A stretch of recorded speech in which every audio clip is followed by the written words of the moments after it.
We just won't have a mechanic. Okay, welcome to Shadow of the Broker number 12, Most Sacred Eve. The holiday special, I guess, even though it's not that special, but it should be fun. I guess we'll start with introductions. Let's start with Key. Alright, so Key Vera is a Togruta thief. He's 14 years old. He was raised on Outer Rim streets and all that just since he was young with his older brother. His older brother would, support them for the most part by gambling, stealing, that kind of stuff. But at one point, the debts and the enemies caught up to them, and so his brother was taken from him by bounty hunters. He was given the ultimatum that he could either pay off his brother's bounty, his brother's debt, or never see him again. And so he was picked up by the broker and is now more or less happily employed.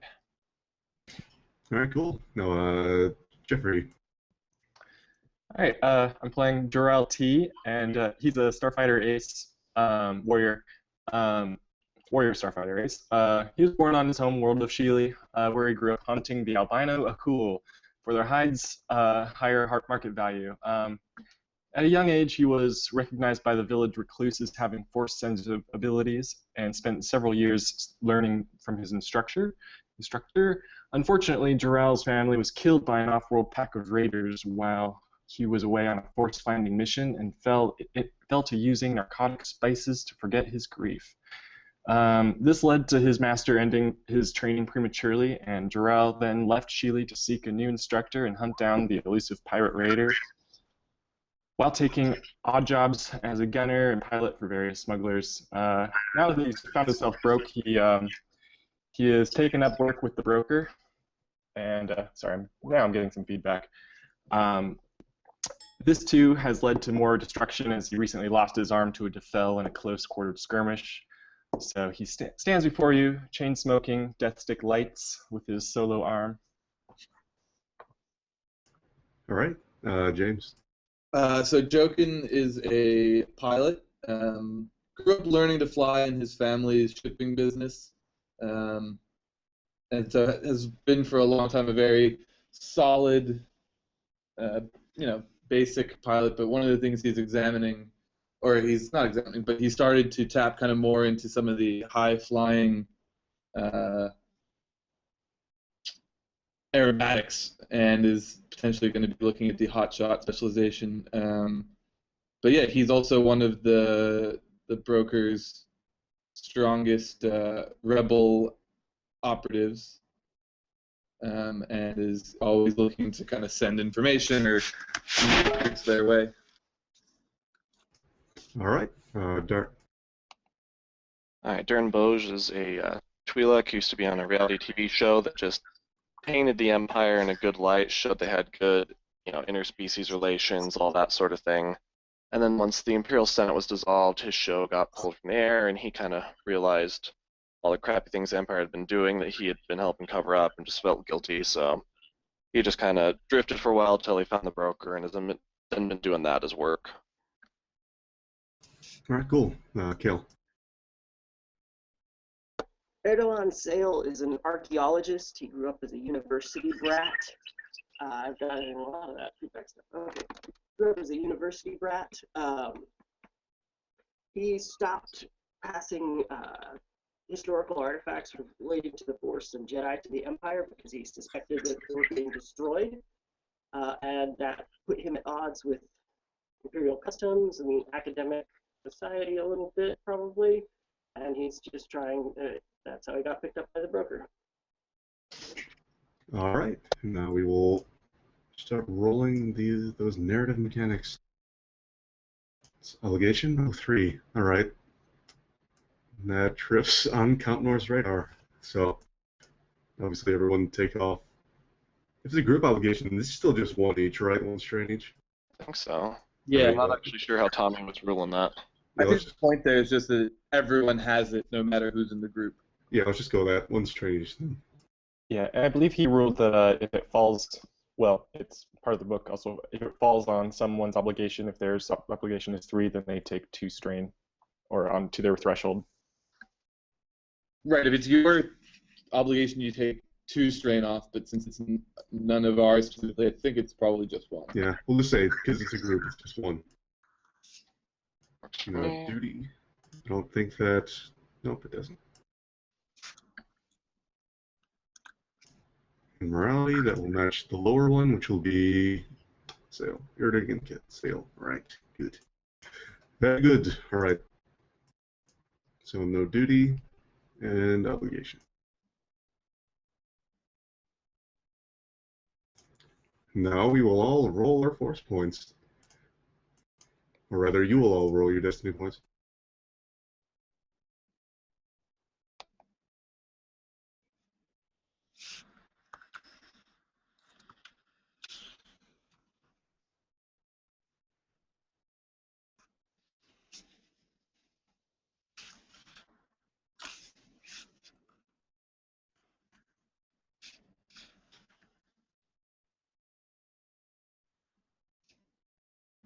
Well, these are looking good so far. Hmm.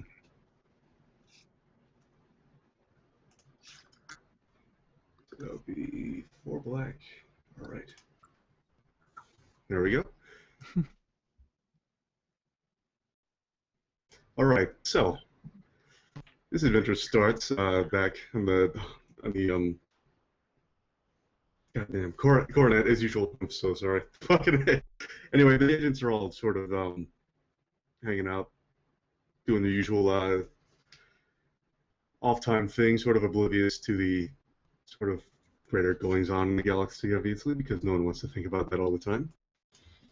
But eventually, their sort of rest is interrupted by the broker sort of chiming in off, off hours, but it seems important. So he calls them all into a briefing and says, "Good evening, agents. I'm sorry to bother you on such short notice, but looks like one of your friends has gotten himself in a little bit of trouble. I don't have too many details, so I'll just let him speak for himself. The YT-2400 is fueling up as we speak, so get ready."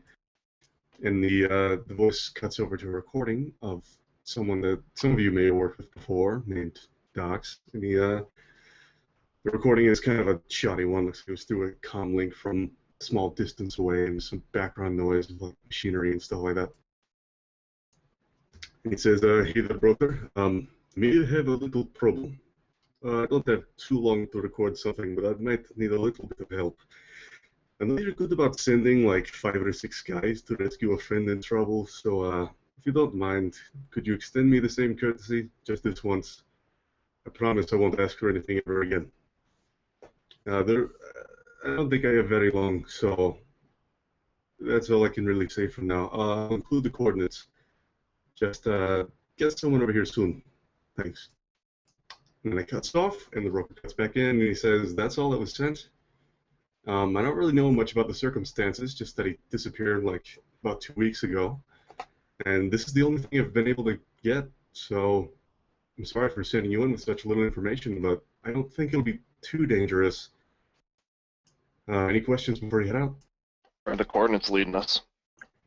I did some backtracing, and it looks like a small mining colony. It looks like it was recently acquired. Some materials company on Quat. They have small connections to the Empire, but it looks like it's mostly a freelance sort of thing.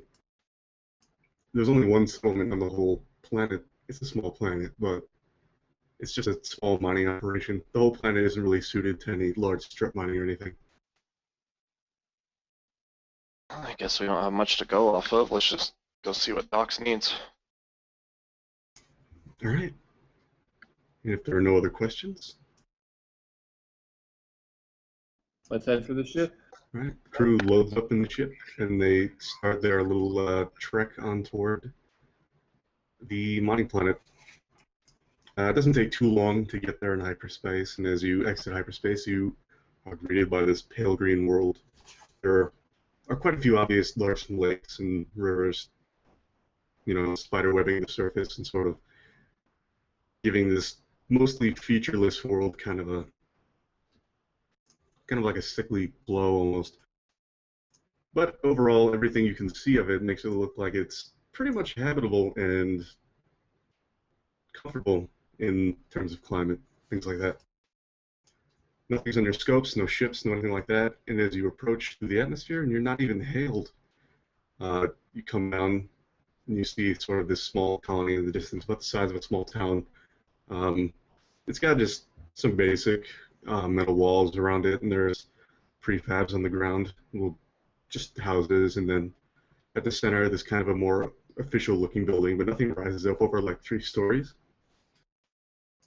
And as you approach, yeah, you enter the starport, or you get close to the spaceport, and no one calls up, no word at all. You guys gonna land? Can we use the sensors to look for any life forms first in the spaceport? Absolutely. Yeah. In the spaceport itself, you noticed small signs of life, and in the town, there are definitely signs of life. There are people walking around on the street. It looks pretty much business as usual from above.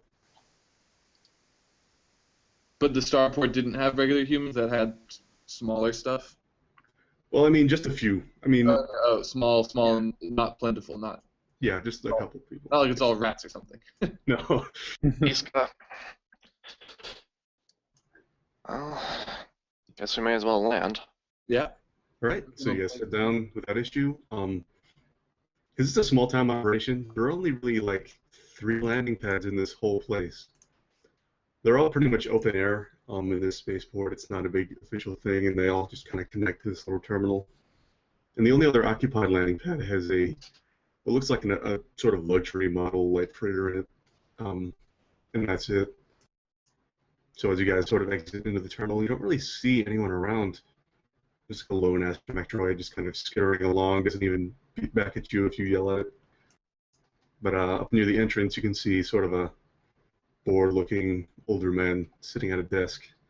And as soon as he sees you, he just kind of perks up like he's surprised to see anyone.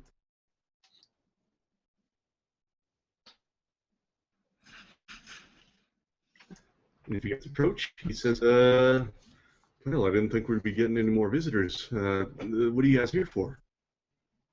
You're gonna meet with a friend. Friends. Who are you friends with around here? Fella by the name of Docs. Oh, that guy. All right. I think he usually hangs out with the governor. And when he says this, you kind of know that this place is not big enough to have a governor. So, whoever that is probably a little weird. But he says, yeah, he's been hanging out with the governor these days. Some people have been calling him a hero or something. I don't know. I just kind of work the desk over here. But I guess if you want to find him, you could be in town hall. It's right across the street as you get out of the spaceport. It's kind of the building with 2 big pillars out front. Wait, why do people call him a hero? I don't know. I mean, he just kind of showed up a little while ago.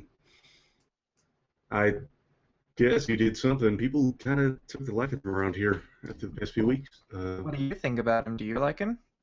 I mean, I've heard he's done some good stuff. I haven't met him personally. I mean, I just seen him from a distance. He seems pretty nice. What kind of good stuff? Oh, he talks about, going on adventures and killing ghouls and things like that.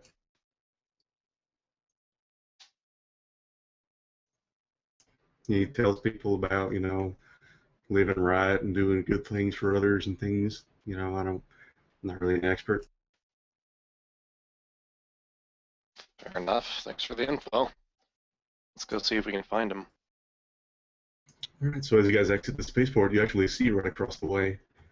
Like I said, all the buildings around here are mostly prefabs, but they're kind of made up to look like they're a little bit better than prefabricated buildings. So they have, some little additions. They're kind of very handmade and things like that. But they're also been decorated pretty festively with some, some natural like floral garnish and whatnot around the eaves and things like that. But out ahead of you, you see kind of an oddity. It's a straight out stone and brick building ahead of you with 2 pillars out in front and surrounded by a small garden. And there's some stairs that lead up to some double doors. And standing up there, you see sort of familiar face for some of you. Doc's standing next to kind of an older-looking guy with a sort of thin black mustache and wearing a nice press suit. And there's a small crowd of people sort of around them. And as soon as you guys come out, Doc kind of looks around and raises his eyebrows at you and seems kind of surprised. Well, I know Key's gonna wave. All right, so as you kind of wave, he turns to look at the man next to him and sort of brings him over to you, and he says, "Hey, I didn't expect to see you guys here. Mr. Governor, these are my friends." And he points from the governor guy to you, and the governor sort of, quote, governor, unquote, sort of bows his head, and he says, very hesitantly, like, "Hello, I'm Governor Apic Packlin, the leader of this small colony. Well, what's your business here?" I just came for a visit. "A visit? All right." Wait, we came for a visit? I thought we were supposed to help. No, we came for a visit because Docs was lonely, remember? Doc Oh, slowly looked at yeah, you and yeah, we came for a visit. he Hey, Doc. nods. Yeah, I told him to come for the feast celebration tonight. They're the fun my religion. They're the people who taught me, well, they learned with me, things like that. And the governor just slowly nods and says, "All right, well, it's good to meet you all. I'll be inside." And he sort of walks back up the stairs, and meanwhile, all the sort of commoner people are kind of looking at you very confused and slowly turn away. And then, as he's kind of left alone, Doc looks at you all, and he starts speaking in Huddies, and he says, "So I think a little explanation is in order, right? Yeah, this isn't all adding up. I know I said I needed, a little rescuing, but the situation has changed a little bit. See, I may have sort of accidentally kind of inspired a cult a little bit,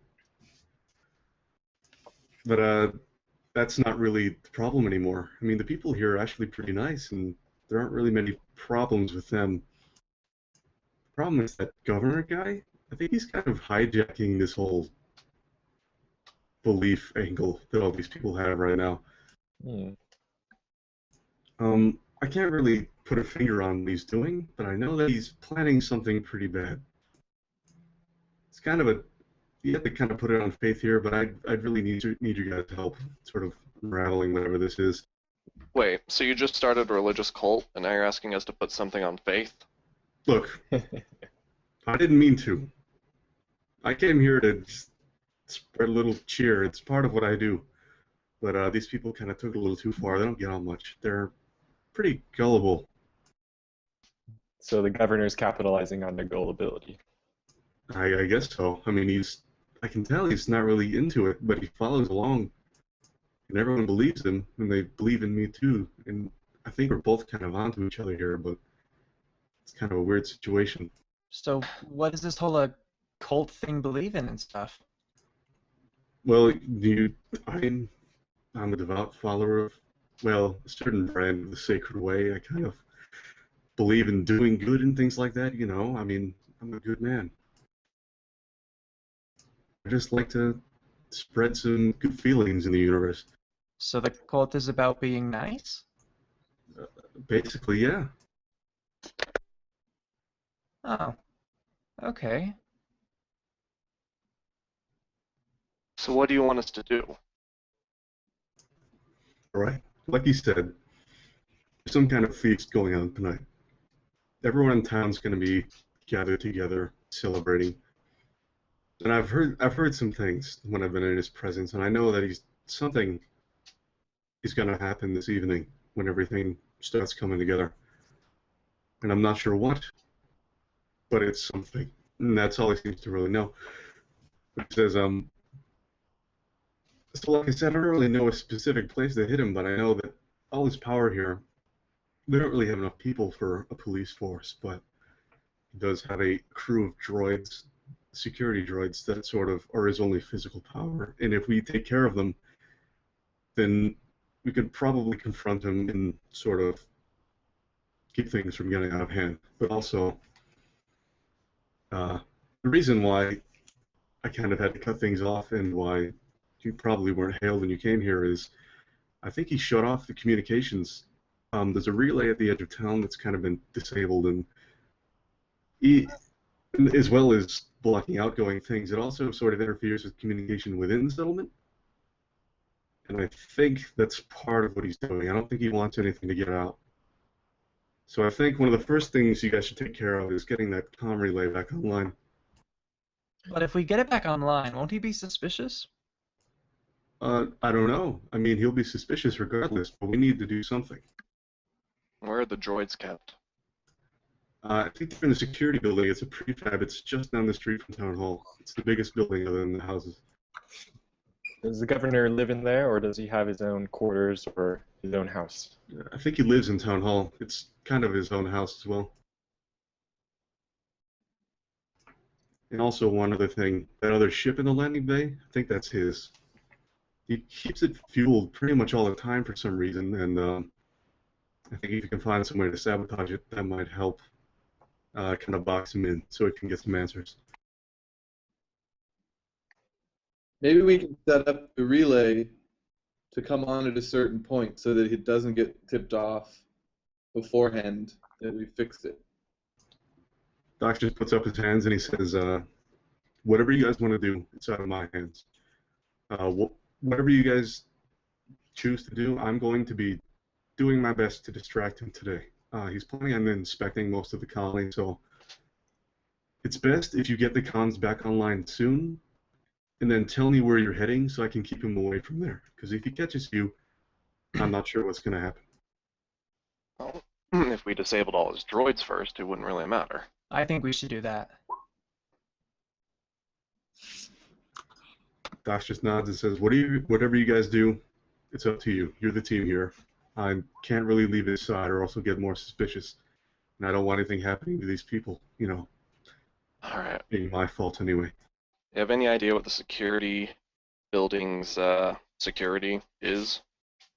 Like I said, there isn't much of a police force here. I've only been inside once or twice, and there's usually just one guy at the desk. Docs, have you seen any droids standing outside this building? Outside the security building, I know that they don't keep all of the droids in there. Most of them stand there to recharge and to receive new, orders and things like that. But I know that at least half of them stay in there most times, and the other ones are in different places throughout the colony. I still say that's our best bet. If we can disable those, we might not be able to communicate and he might jump ship, but at least then no one's getting risk of being shot by droids. Doc just nods and says, well, I shouldn't linger too much longer. Whatever you guys do it quick. I'll be waiting on my comm link. Just ping me if you need anything. I'll try to keep him out of your way as long as I can. And he heads back into town hall. Alright. Well, you guys want to go to the security building then? I think getting rid of the droids would be our first step. That way, in case something goes wrong, we at least don't have to fight back like that, right? I think we should get the communications relay first. I think if we do the droids first, then it could easily get messy very quickly, and we want, I don't know. I feel Messy like how? If there's no droids, what's gonna... Well, the thing is that in the process of disabling the droids might decide to disable us back. Well, in the process of disabling or re-enabling the comm tower, the droids might decide to disable us then too. At least we know that they'd be coming if we go to the security room first. Sure. And I say we put it up to a vote, but Boja's vote is for the droids.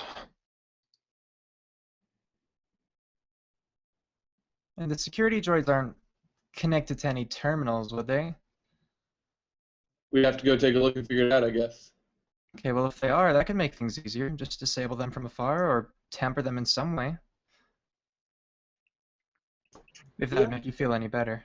Is that if we fix the communications relay, if the governor decides to take any action against us, he's going to be revealing himself. He can't act against us for fixing the communications relay. That would be extremely unpopular and would expose himself to the town and whoever. Well, If maybe he's he got a couldn't do cult- anything. Sorry? He's got a cult following him. I'm pretty sure he can swing this so we look like the bad guys. Wouldn't be Maybe he hard to couldn't call do us anything to heretics. directly stop us or to attack us or anything. He could get in our way when we're trying to get rid of everything else, like tampering the droids or the ship. I just worry about him catching on too early. Right, so what's the plan? Like I said, Boja's voting going for the security room.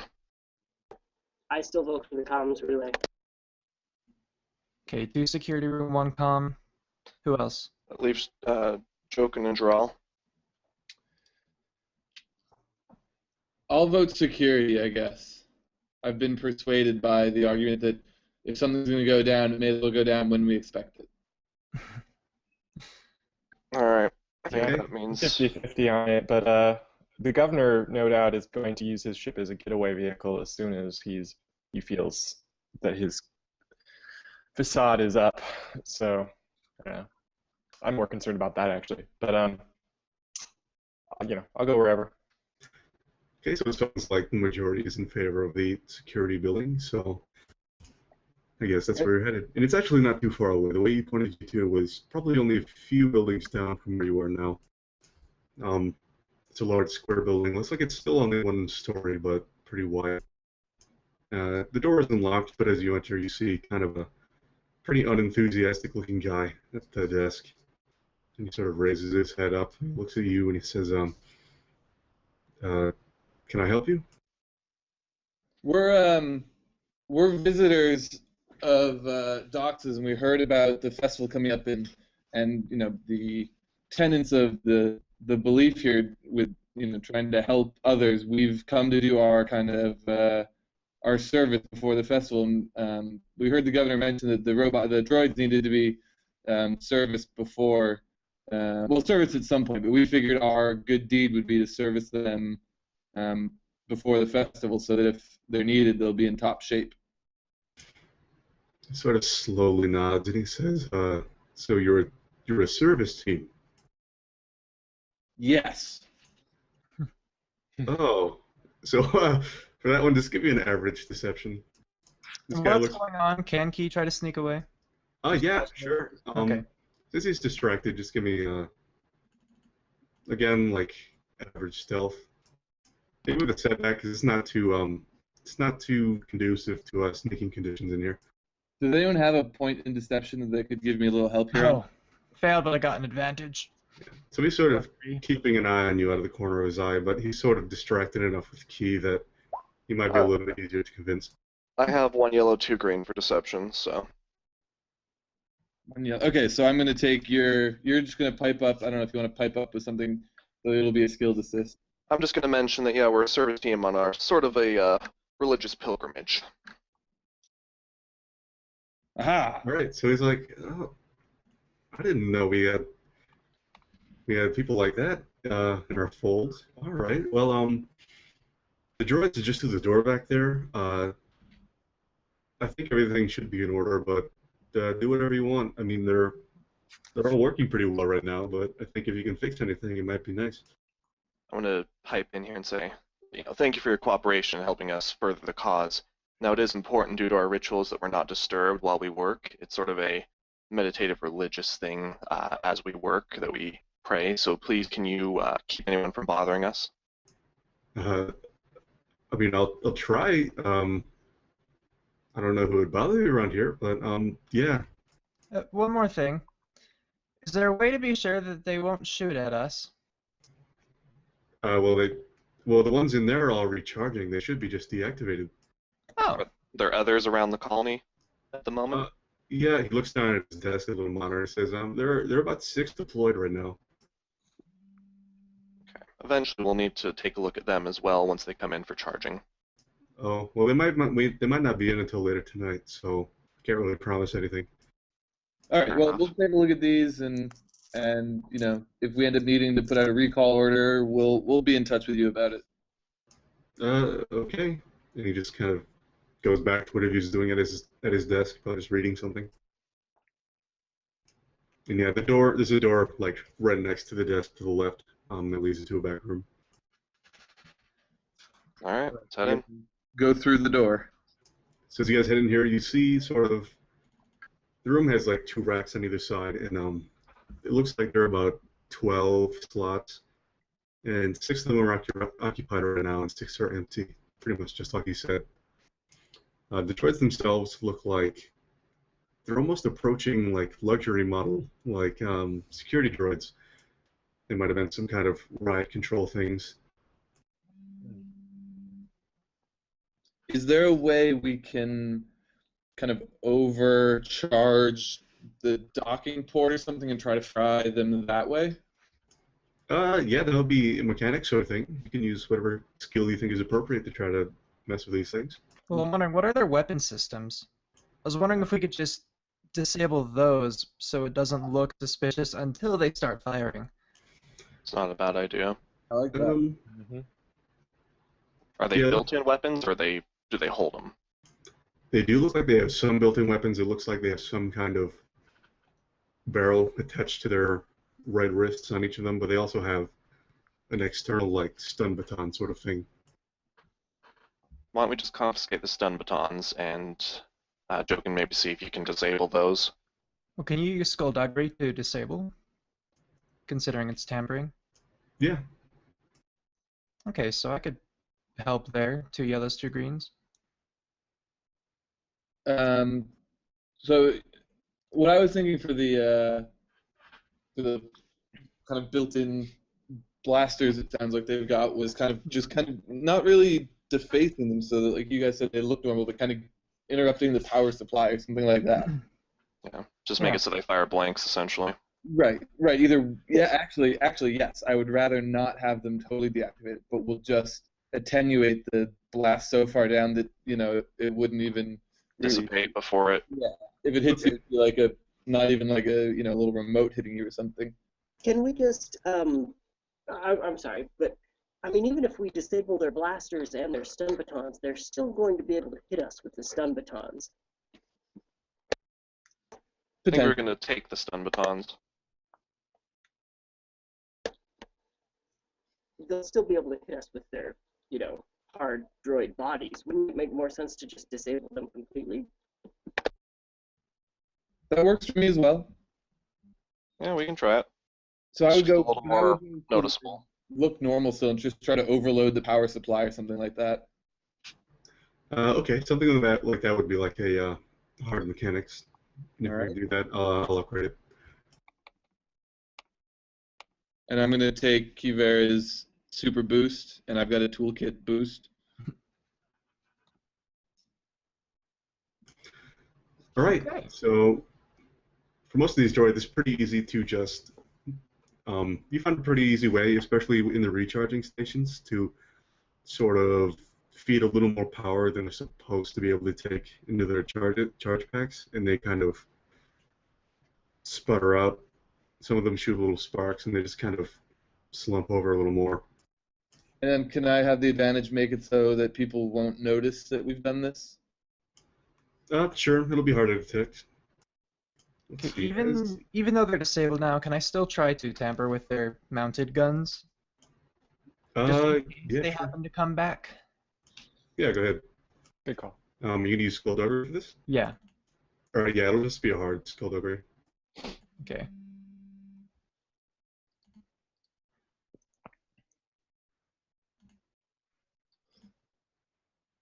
Ah, Right. but I You can't looked quite, good trying. yeah, you can't quite figure out a way to completely disable the guns, but you messed them up enough that it looks like you kind of knocked out the alignment in a few of them. Okay. So yeah, with that testing roll, it looks like you guys sort of finished messing with these droids. They don't create a whole lot of noise. As far as you can tell, it looks like these 6 remaining can't really hold a charge at all, and they probably won't be able to get up. Are there any cameras in this room? No, this whole place is pretty. I mean, it's a security building. They don't and it's all prefab and pretty basic stuff. Okay, cool. Do any of the robots or the droids look dirtier? Like, can we make it look like we actually were servicing them and cleaning them up and stuff? Actually, they're all pretty clean in here. It seems this governor likes to keep things looking nice and very shiny and polished. All right then. Mission accomplished, it sounds like. Let's go get the comms back up. Okay, so I say let's have Key kind of scout ahead a bit, just in case the governor happens to be patrolling or something like that, and we can't warn Docs. Mhm. Let's just maybe have someone go take a look and see. all right. So as you guys are leaving, the guy at the desk looks at you all and says, "Is everything okay? Everything in order?" Looks like they're running better than ever. Hopefully, when the units swap out at the change of the shift, you'll get a chance to see some of the little optimizations we put in. Yep, they'll just need time to get everything internally set up. Oh, all right, cool. I guess that's all you need then. Is there anything else you were gonna look at? No, that was it here. Oh, okay. I guess I'll see you guys later. Are you staying for the thing tonight? Yep, that's why we're doing our good deeds now. Oh, well, good. I'll see you at the feast. Have a good evening. You too. And so as you guys set out for the Carmody Lay, you don't really see many people on the street. You definitely don't spot Docs the Governor just yet. All the common people, they're dressed sort of nicely. Some of them have some, dust stains, because this is a mining colony. And, on the street, there are several speeders discarded. There's some, actually, you see, like, some self-propelled heavy-duty mining lasers, things like that. And there are, crates of different supplies sort of lining the street side. No one really stops you, but you do get some stares because you guys are kind of out of place. And the Carmulay, as Doc directed you, is kind of at the east edge of town. And as you're heading that way, you pass some of these sort of large tubes that have kind of like stairs and catwalks surrounding them. They're maybe 4 to 5 meters in diameter each, so they're pretty big. And these are probably, you can guess, mine shaft entrances. And one of them, as you pass, looks like it's been cordoned off, and it has a few sort of gyrating emitter things kind of surrounding the top. And there's some definite signs like keep out, danger, do not go in, and things like that. So that's just one of the things you see as you pass. And Does the technology around these gyrating these things look like something that the locals would have built, or is it something that looks more like it's off-world? Like, does it match the same kind of aesthetic as like the mining lasers and whatnot, or does it look like it's been implanted? No, these things look like they came right out of a box. So yeah, as you guys head down toward the comm tower, you see in the distance it's not quite as tall as the lighthouse, obviously. It's about half the height, but pretty wide and pretty large diameter. At the top, you see the dish. It's kind of stopped moving and points in a fixed direction and sort of drooped down a bit. And there's a door at the base of the tower. And you guys just approach. Yeah, can Joke and take a look at it and try to figure out what's been deactivated or anything? All right. Well, as you approach, the door is like it's man-sized. Like the place is big enough to be, looks like a room, essentially room-sized, that goes up all the way up the tower. And as you get close to the door, you realize that it's locked. And yeah, locked door. And from the outside, you don't notice anything specifically wrong with it. It doesn't look like it's been physically, destroyed or damaged. Is it an electronic lock? Yeah. I mean, Just use your lock breaker then. Yeah, can I use my electronic lock breaker? all right. Well, as you come up, as soon as you touch the door, you hear a voice coming from the inside. And he says, I told you lunatics, I ain't joining no sacred way hug fest. I came here to work the comms and you nosy bastards can't even leave me alone for a day. What do you want now? We came to see why the comms are down. What do you mean? Well, because you people keep bothering me, I don't want any part of this. They're down because it's a protest. So you're protesting the cult by shutting down communications. Yes. I told him I wanted to leave. I didn't want any part of this, and he wouldn't let me leave. So I shut down the comms until he's going to let me leave, but he ain't doing that. People come by every day. They tell me to come join their little circles and whatnot, and I don't want to do that. Can't we just take him off when we leave? What? I said, can't we just take you off when we leave? Would you do that? Wait, wait, who are you anyway? You're not with them. I could tell you ain't sung nothing yet. We're off-worlders. We came to visit our friend, and he told us something screwy's going on here with the governor. We're trying to get the comms back on so we can communicate and get off this rock. So you're here to get the are you some kind of maintenance team? In a manner of speaking, Are you with the Empire or the company? we're with an independent investor. No political affiliation. We're troubleshooters. Man, I don't know if you guys could really help me. I don't want to. I ain't working for this company again. Like, we're not trying to get you to work for this company. We're just trying to get some peace and order restored around here and get the communications back up before someone gets hurt. What do you mean before someone gets hurt? Cults never lead to good things. You're an intelligent guy, you can see that. Well, I mean, yeah. I mean, I don't disagree, but so let's go back. What you're saying is you would help me get out of here if I turn this back on. Yeah, if you get the comms back on and we get everything sorted out here, we can take you off-world. How can I believe that you will do this? Do you have a ship? Did you come in your own ship? Yeah, we got a ship. It's parked in the spaceport right now. We didn't get hailed when we flew in. That's why we knew that the comms are down. So you have your okay.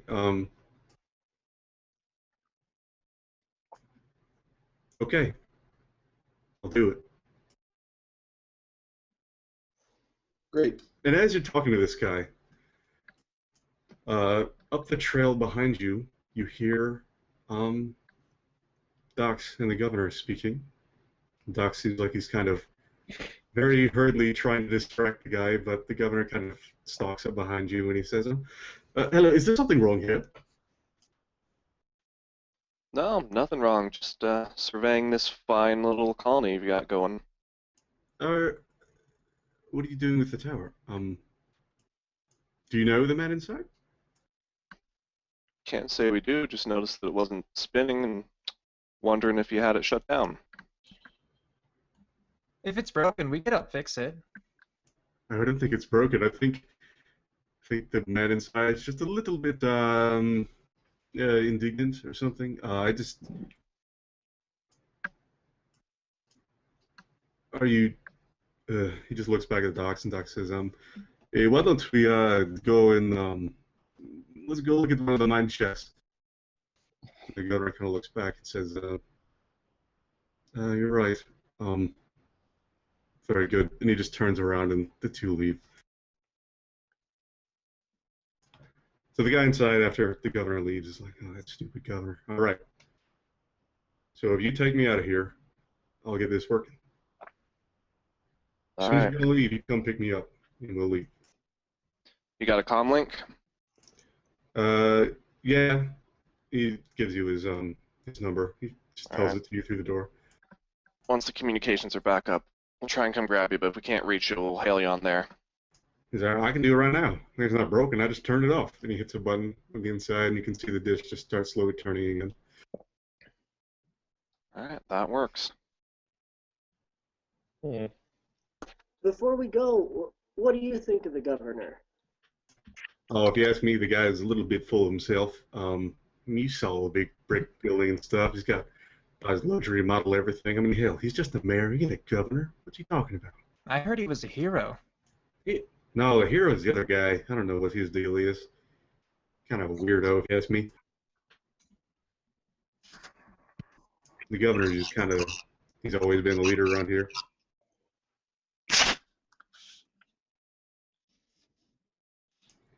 think he's just kind of pandering to all these people's little, you know, sing songs and whatnot.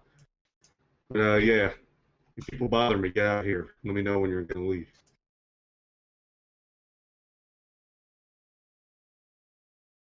All right, we will do. We're just gonna go see what we can do about this governor. Okay. So where are you guys gonna head next? Did we I want guess to to see his about a ship. ship? Okie doke. Sure. So when you guys head back to the spaceport, it's pretty much just in the same state you left it. No one's really come in or out yet, obviously. Um, you pass in, past the guy at the desk again, and you notice, well, you see obviously that on the right there is the second bay door, which leads to where the governor's ship is. It's closed at the moment, but not locked. All right. Can we have Kivera kind of like sneak ahead just to make sure there's not any nasty surprises? Key's fine with that. Yeah. So are you gonna open the door? Because as far as you see, there's nothing in the hallways or anything. Sure, Key will try to quietly open the door and peek inside then. Okay, give me like a hard stealth. Okay. Okay, Aha! all right. Triumph. So you sort of, these are electronic doors, rather, you know, the sliding ones. Mhm. You managed to get them to open, not completely, but just enough so you can sort of get a quick glance in, and you see the ship's still there. It looks like the fueling tubes are still attached and everything like that. But what you do notice that's kind of concerning is that there is one of those droids activated standing up by the loading ramp of the ship, and another two patrolling around the outer rim of the landing pad. Okay, well, he's obviously going to report that back to the others. Any ideas? Hey, did you see where the fueling tubes ran to? Is there somewhere else we could go and say change the flow or something and pump all the fuel out instead? As far as Key saw, the fueling tubes led to a fueling tank that's actually inside the landing bay, so it doesn't lead anywhere else. Well, do we want to just try and go loud and take these droids out, or do we want to see if we can sneak someone on the ship and maybe just sabotage it from inside? Maybe we can distract the droids enough that someone would be able to operate the controls on the fuel tank. And We that could might just try- lead to confrontation, though. Well, I guess we don't know.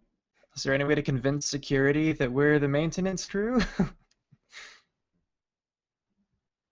We did have a hand in dealing with all the other ones. Maybe if we have some sort of off-world luxury upgrade for the governor.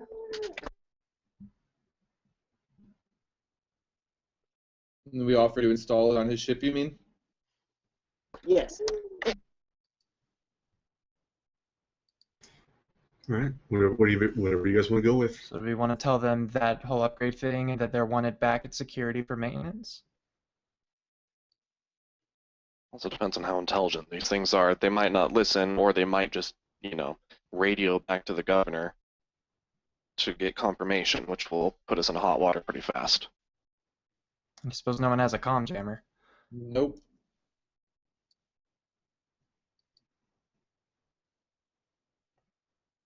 Is it the kind of docking bay that has like an openable door on top or anything?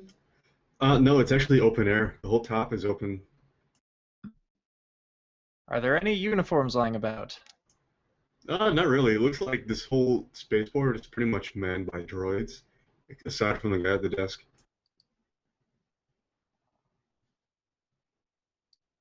Okay, do we want Key to just try to sneak in? I mean, considering he's young too, he might not be considered as much of a threat if he gets caught. I don't know. I'm more prone to that just because I don't know if these are the type of droids that can be reasoned with or not. There might be something on the ship that would be a little bit more illuminating about this governor That's true. as well. And hopefully there's nothing else on the ships as long as Key get inside. Point. I say try it. Okay. So, So you're gonna try sneaking it? yes. Okay. So since this is a pretty wide open pad and there are three droids sort of patrolling and scouting around, including one that's just right by the boarding dock. This is going to be like daunting, upgraded once stealth. And So I'll that's- upgrade it again because I'm not a very nice person. So is that 2 purple, 2 red? Two purple, 2 red, yeah. Go ahead and flip one too. Okay. Just try So it. that adds a green to mine, right? Since I only had yellow. Yes. Yes. Okay. Here. Ah. Nice. Right. So somehow Key, using his smaller form, manages to sort of bob in and out of these droids' sort of cones of vision as they kind of predictably patrol around the edge of the path. And then the one at the boarding dock kind of seems to sort of scan to side pretty quickly, and Key kind of managed to sneak in behind him and climb up midway up the boarding ramp and sneak aboard. And inside the ship, you see that it is definitely a luxury model inside. It looks like it's built to carry up to like a dozen passengers. It has a small cargo area, but it's pretty nice. It's got, wood paneling and things like that. The cockpit area is pretty spiffy looking. So is there anyone inside, or can I roll a perception to check? You know that there is no one inside. I mean, Okay. You know what? Just fly it into low orbit. That'll Oh, mean was the that governor. Oh, I'm just saying that means the governor can't use it, and then we get a ship.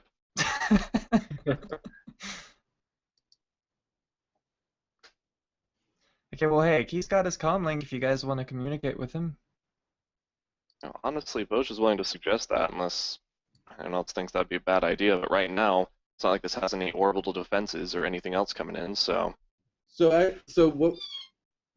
To play off that idea, I think the way to do it would be to set up kind of a slave circuit to our ship, and then let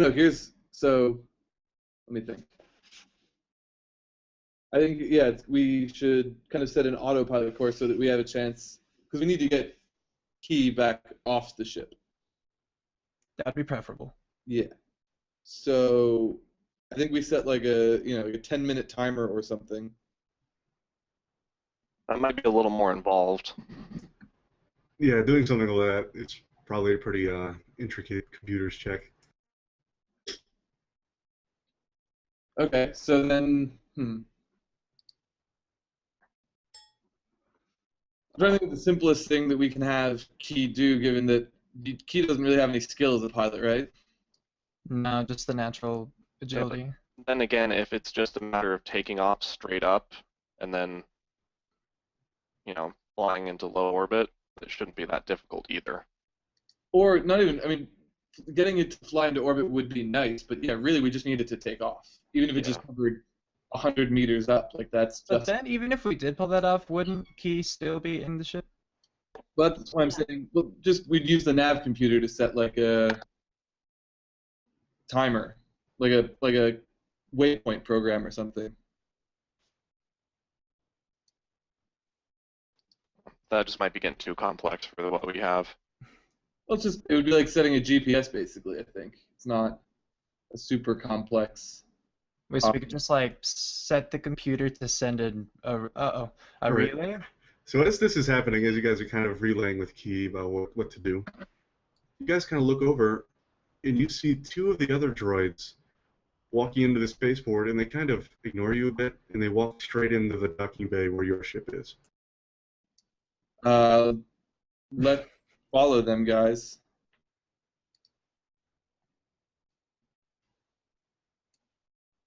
All right, I'll wait here. I'm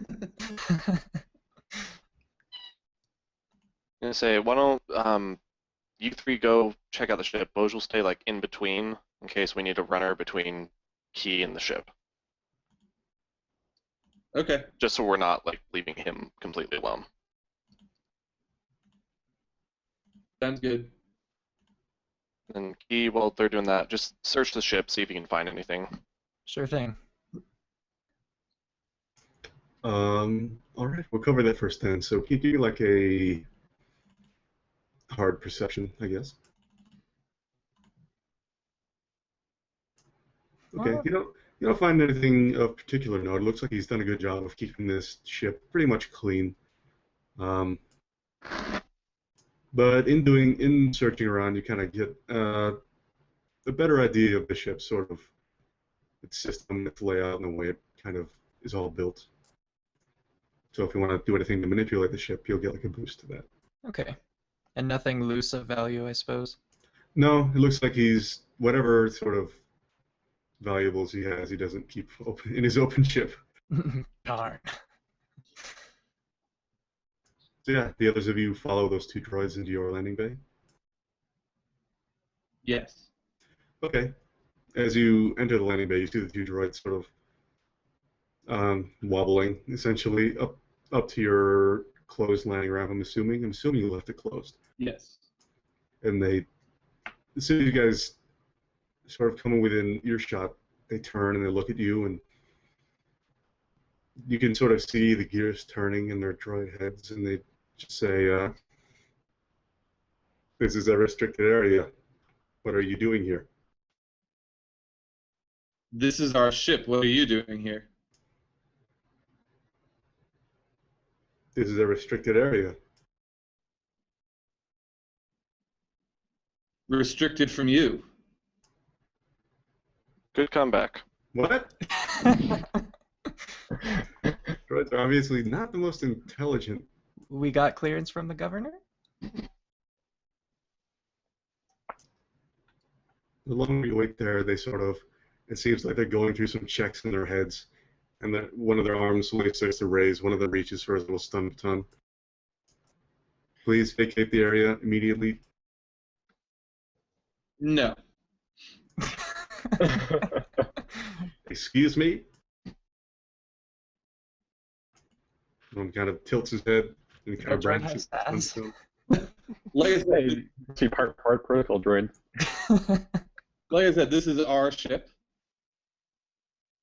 No one said we couldn't park here. It's parked here. It's staying here. You're leaving here. This is private property.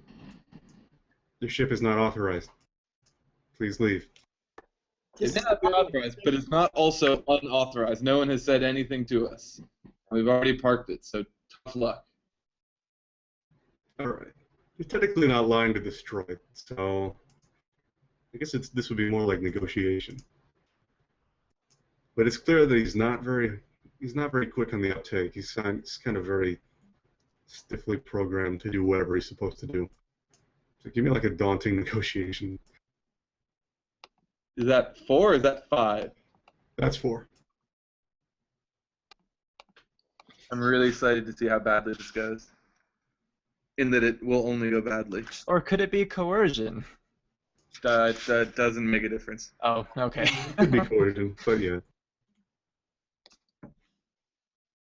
Wow. Good job. So the droid just sort of stops the raising of his stun baton and says, "I guess you have a point."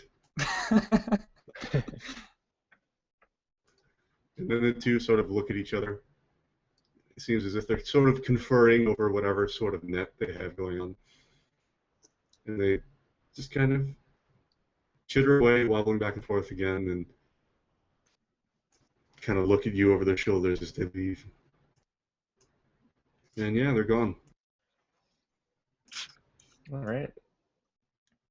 Well, that worked, I guess. Somehow. Okay, good.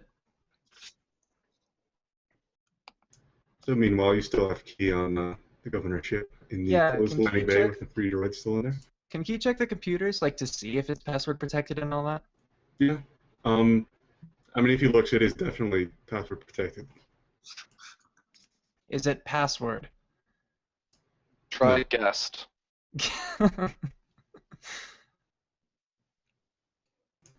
Whatever computer system it is, it looks fairly sophisticated. Oh, that is not my strong suit then. Then again, I have a boost. Okay, well, I'm gonna try to access it. Okay. Accessing this computer will be a hard computers check. Yeah. Okay. Good. Oh, okay. So this is the ship computer, right? Just like the control sort of thing. Yeah, the ship's computer. Okay, so yeah, it opens up for you just the piloting sort of routines of the system, and it looks like you would be able to start it up if you tried. But it's sort of locked in this fueling mode right now where the engines are disabled and things like that. But I could access basic functions, right? Yeah. Would I be able to get the ship's license? Um, That sort of thing?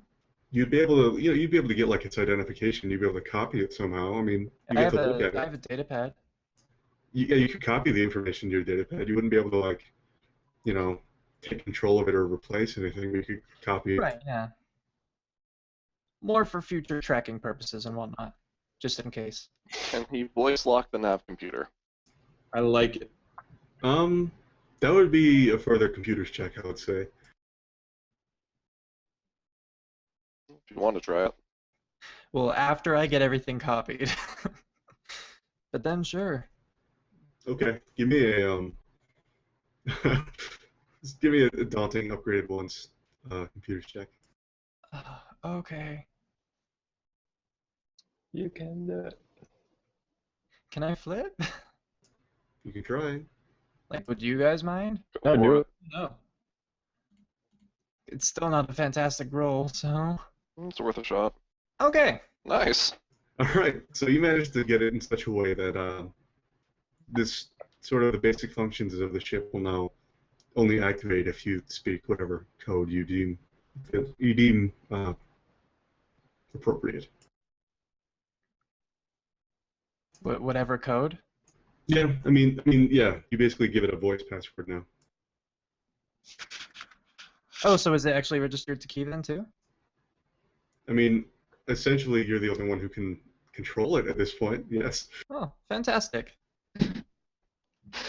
All right. Key, if you're done in there, let's hopefully you can sneak back out now.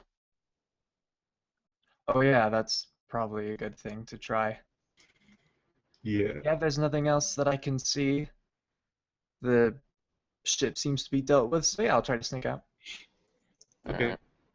So it seems that since the party confronted those two droids in the other hangar, the three in here are kind of in a more urgent state.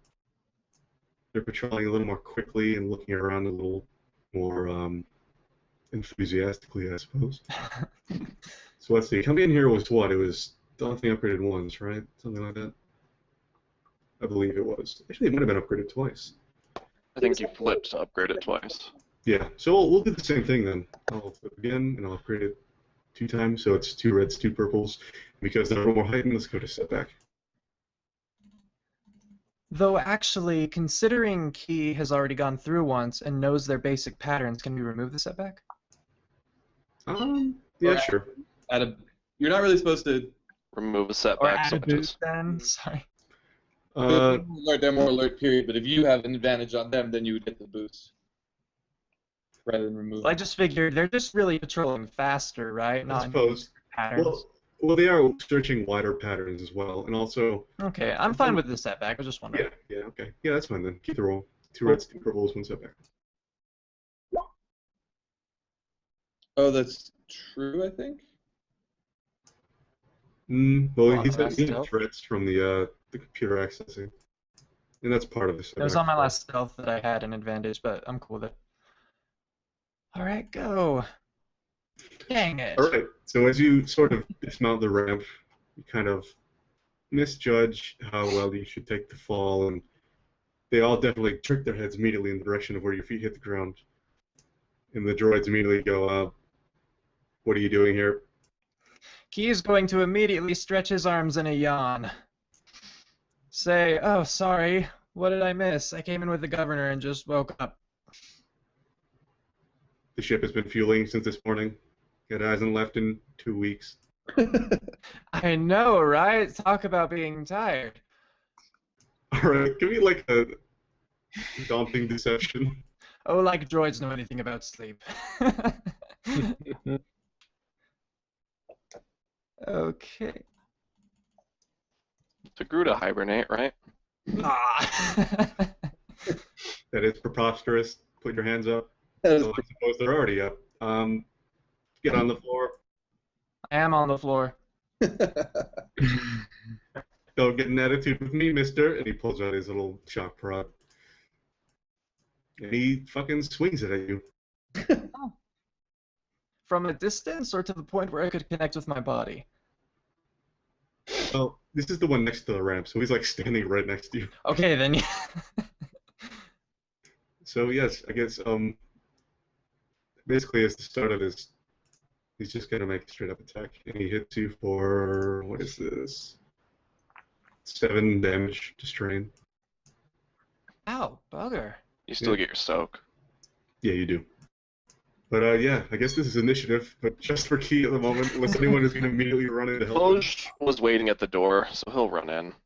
Okay, so yeah, whoever is involved, just give me a vigilance. Yeah, I'll be running in as quick as I can. Yeah, same with Jokin once we hear Bojka running in. That is, wow. I think that's the best I've ever rolled for initiative. And yeah, whoever is deciding to take up GM assistant, yeah, just keep the initiative list policed and whatnot. Sure thing.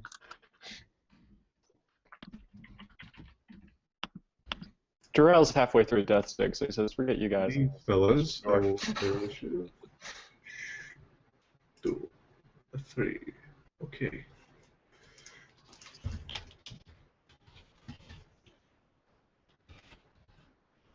Oh, that was one typo. Oh my god.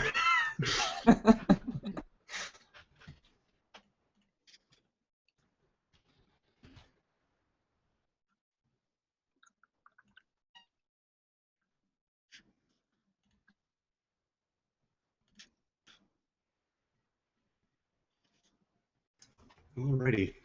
I don't think we're all in there. 1, 2, 3, 4. No, we are. Yeah. Okay. Let me put this guy.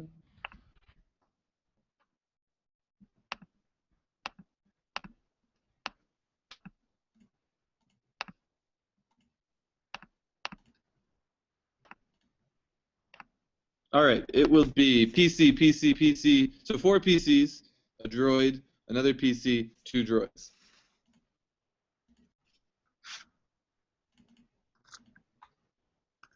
Alright, go ahead whenever you guys want. You guys mind if Boj just does a field commander first to see if we can get everyone a free maneuver? Go for it. Command us. Do the thing. Alright. Da, da, da, da. Make sure I upgraded that. Okay. Okay, wow. Holy crap. I only needed 1 success, but because I have a triumph, that means 1 person can take a free action instead of a free maneuver.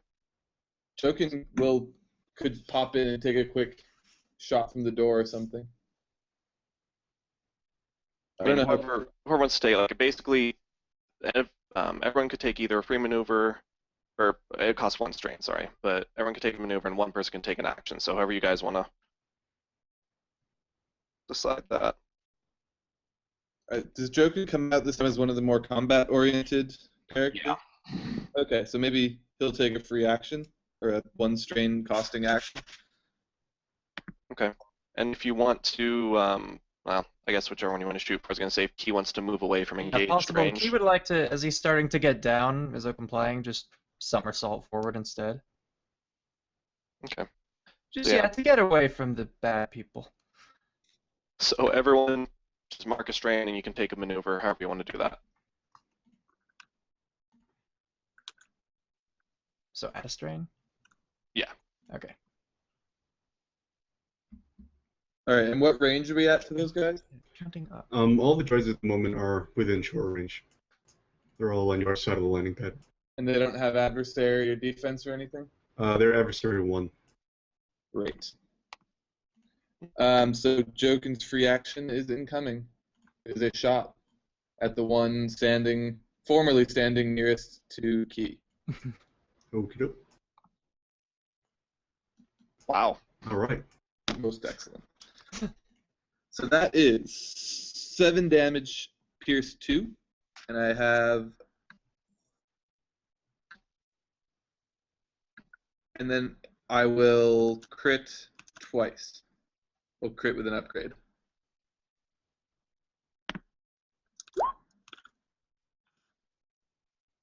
That is, he is a sudden, nope, up 15. That is an off balance. He adds setback to his next skill check.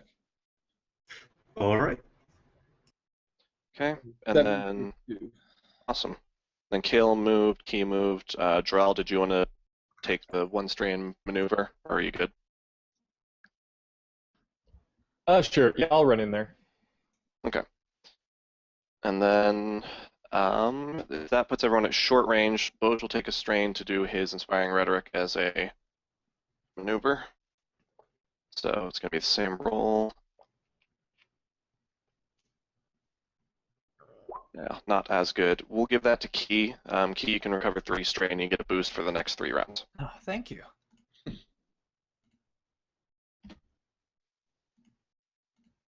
Alright, that's my turn, so another PC.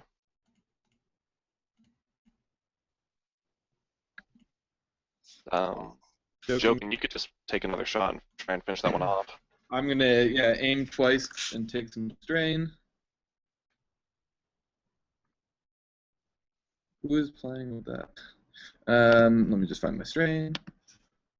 Go to the strain. All right. So aim twice, shoot at the same one. All right. I will hit for another 7. Another 7 pierce 2, and I guess I'll. Is he down? No, you hurt him pretty bad though. All right. I guess I'll crit him again. So that's going to be a 96, which is crippled. His blaster hand will be crippled, so all difficulty checks are increased by 1. All right, cool.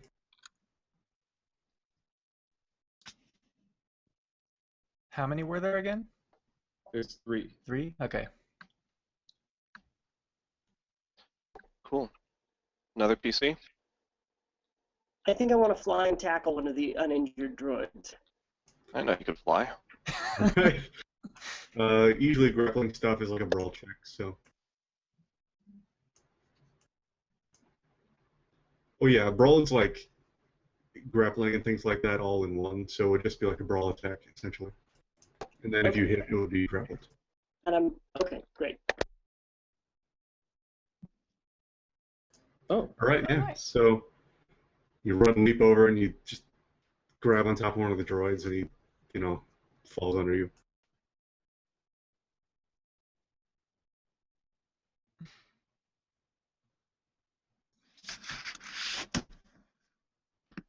so there should be round 1. Still one more PC. Yeah.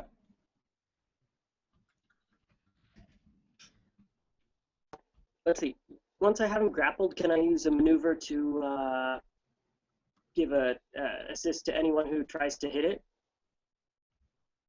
I guess, but since you're engaged, there will still be the penalty for shooting with an ally engaged to it. And since he's prone, it'll also have a setback as well. Yeah. Okay. Wait, but the droid's prone now, right? Correct. Yeah. Is it being restrained? As long as he wants to remain on top of it, yeah. Oh, but I couldn't really access it then. No, probably not. Okay.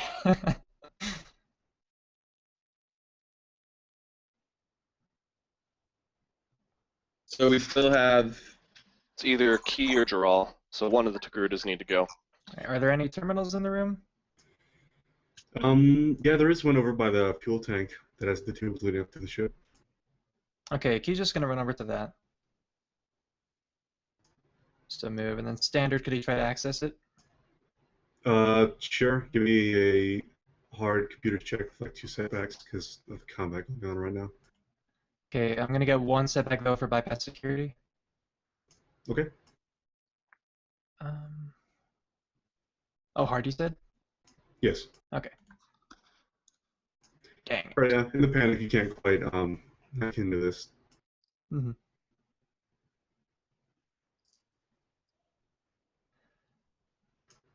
And Follow you. is it a droid turn now? Yep. Yep. Okay. So one of the 2 that's standing by the sidelines is going to turn and fire his wrist blaster at Jokin, one that wasn't tackled. I have 1 defense. Okay. Who's gonna even fire that? Wait, can NPCs aim? That's something I've never really thought about. They can't suffer strain for. Okay, but they can aim if they have moved.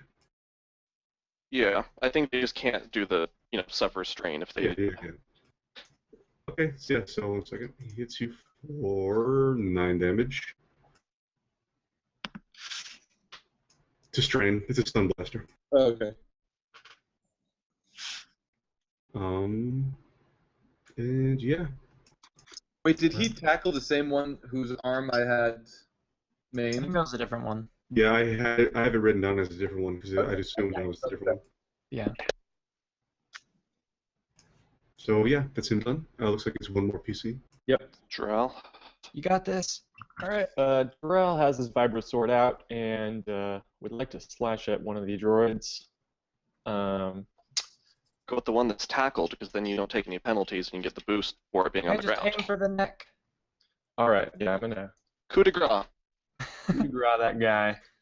Let's see here. 1 second.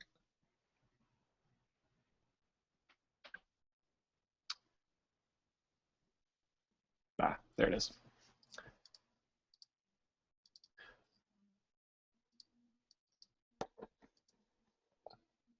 Ah.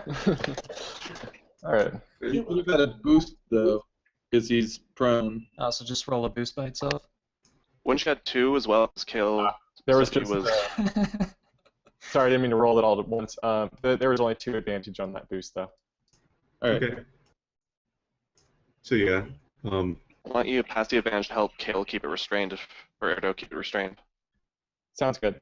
Yep, 3 advantage going your way. So, or 2 advantage. Let's see how to do this, because the next is the 2 droids.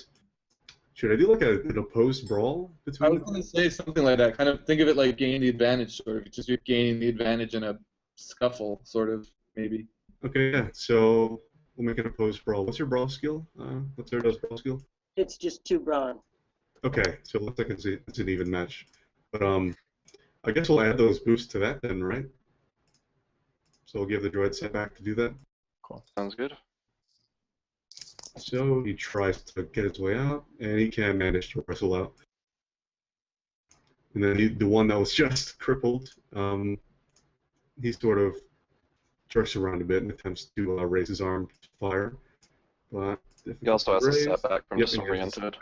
And he tries to fire at Key, who just went over the console, and he misses. All right, back to the top. At least he didn't shoot the console. I guess Jokin will. Unless you guys want me to try another. Oh yeah. Free maneuver is good for aiming, so.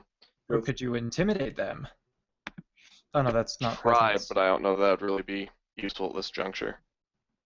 Well, Alright. one's crippled and one's down. It Droids could. really respond well to intimidation. Alright, I'm gonna roll field commander here. What if there were a Wookiee here? Oh, jeez. No successes, all advantages. Alright, I'll take another strain to do Inspiring Rhetoric as maneuver. And we'll try that again. Well, try something different. Okay, so 3 people beside, let's see, Key. So let's give one to Jokin, Erdo, and Drell. You can all remove 1 strain. Jokin, you can remove 3, and you all get a boost die for the next 3 rounds. Yeah, I forgot about that boost die. Oh. Shame. Anyway, there's Boja's turn. The boost is good for any check. Any check for 3 rounds. Well, that's nifty. All right. Jokin will aim once and shoot at the previously crippled. Well, wait. The previously crippled one is also mostly dead, right? Yeah, it's still hit twice already. Still a little bit alive. I will make him hopefully all the way dead this time. Go for it. All right. Wow. So that's 10 pierce 2. Does that finish him? Actually, yeah, that just barely snuffs him out. Great. Then I will use that. How am I going to use the triumph? You could upgrade the next attack check one of them makes or something. Yeah, the next time one of them shoots a Jokin, it has to upgrade the difficulty. Okay.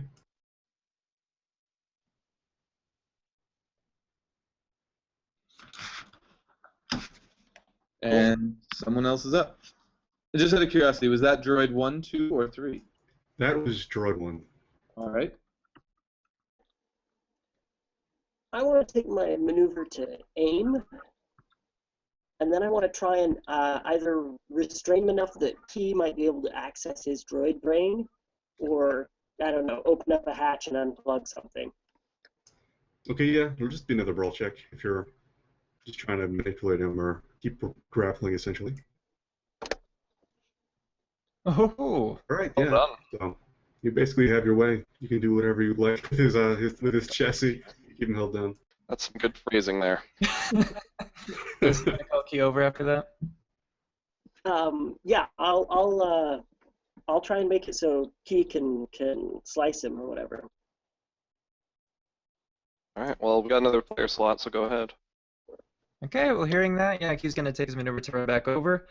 And I guess enter an action to try to just skullduggery him. That could work if you're just sabotaging, yeah. Yeah. So I guess to do it and all this, give me a hard with 2 setbacks.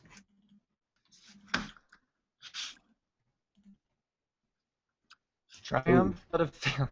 You got a boost from Oh, Boj. let me just roll that by itself then. I think it's Thank 2 you for reminding me. successes. I don't know if it can actually, but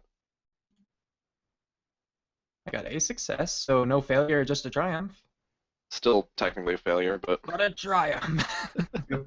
So you can't quite damage much. It's like rocking around on its back, kind of like a turtle that's been trapped, and it's like, unhand me. This is unlawful. you're degrading the both of us. Well, should I try again? Can I get a boost on it? Or decrease the difficulty? Yeah, that's what you need to try it for. Unless anyone has a better idea. Could it distract the droid enough to make it lose a turn or something like that? I guess, I mean, it depends. Whatever you guys want to spend the triumph on. Can we just say then, for the triumph, that me being there is holding him down one more turn? Yeah, sure. Okay.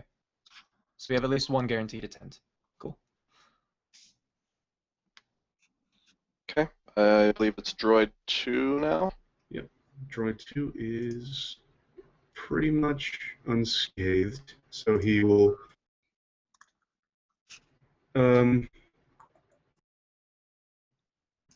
He's gonna take a shot. Let's see. He doesn't upgrade. Who's he shooting at? He will shoot at. Let's put that upgrade to use. He's gonna shoot at Jokin. And I have 1 defense as well. Yep.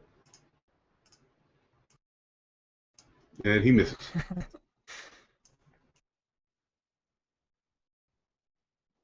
Cool. It's Drow again. All right. Drow will slice at the droid. And what was the setback die for? Or is that still relevant? Which setback? For attacks against the droids. Oh, that was only if you're shooting ranged against the prone one. Okay. If you're attacking at melee against the prone one, you actually get a boost. Excellent. And Then, you get the boost from Boj. then I shall attack. Okay. Nice. I stab at thee. Yes.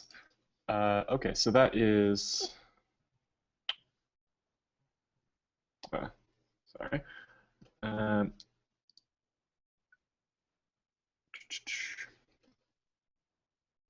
Gosh, sorry. My tabs are not organized well. Okay. That is 5 damage coming towards him. Is that a base of 5? Plus That- 2, plus your 3 brawn. Yeah, brawn plus 2. Yeah. Vicious Plus 1, here's 2. Pierce 2. Plus the 3 successes? Or that was the 3 Oh, successes? yeah, plus 3 successes. Sorry about that. So this 8. is 8 damage pierce 2, 8 is what you're saying? Yep. Is this against the prone droid? Yeah. Okay. Solid hit. Yes, indeed. Alright, and then we have droid 3 left, which I guess we're saying the Triumph is skipping its turn. Yep, it's pretty confused by all the people, manhandling it. That's understandable. You guys okay with me trying another field commander? Sure. Always.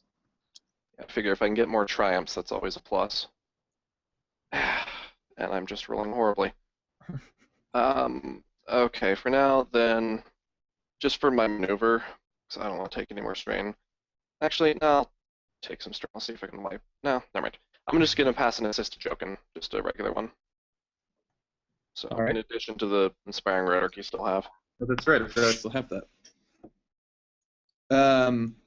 So there's one that's being tackled and manhandled, and then there's another one that's unengaged still. Yep, one of them is still just shooting. You hit him once. But, I will. wait, no, actually, he hasn't been hit once at all. No, I don't think he happened yet because I was focused on the Other one. the other one. So Jokin will aim once and shoot at the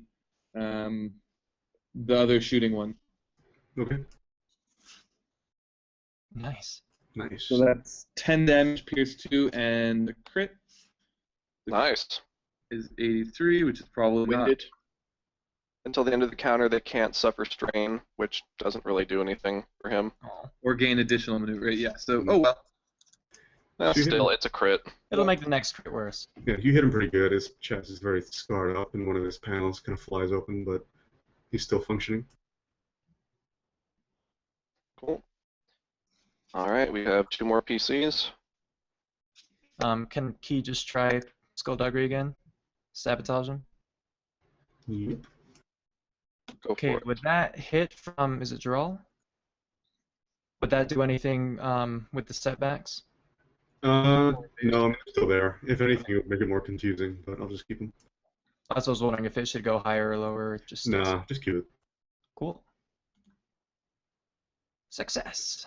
All right, so you're just basically just ripping out the wiring in this guy's head, right? Yeah. Yeah. He has been So, sabotaged.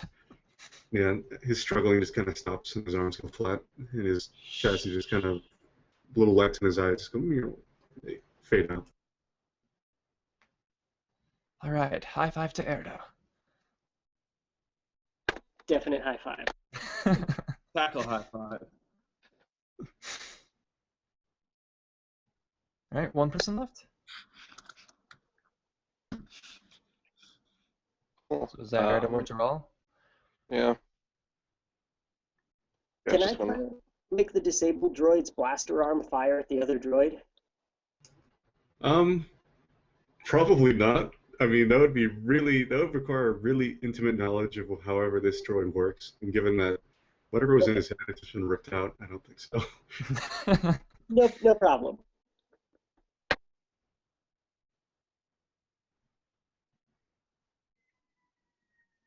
I'll let Joral go if that's okay. I mean, I think if you sparked just the right wire, you could make it fire. But yeah, you would need information. I already went, unless we're at the top of the round. No. Well, it's Is it just one player left. It can be anyone. Yeah, you haven't gotten this round yet. Okay. Then I will slice it again with my Vibra The That one one's you were- unconscious. that one's- Yeah, the one you just hit has been disabled, so there's only one active right now. Okay. Is he within? Can I get to him without taking any strain? Yeah, you Okay. can get them in one maneuver. Okay. Then I will go over there. And do I still get a boost from that? From the other player? Yeah, I think Yep. it's your last turn for the boost. Yeah. No, this is our second. We've got one more after Yeah. that. Oh, is it? It's your last. It's Key's last turn, but it's his second. Gotcha. Thank you. Oh, okay. Great. Damn. Wow, double triumph. All right. That's 6.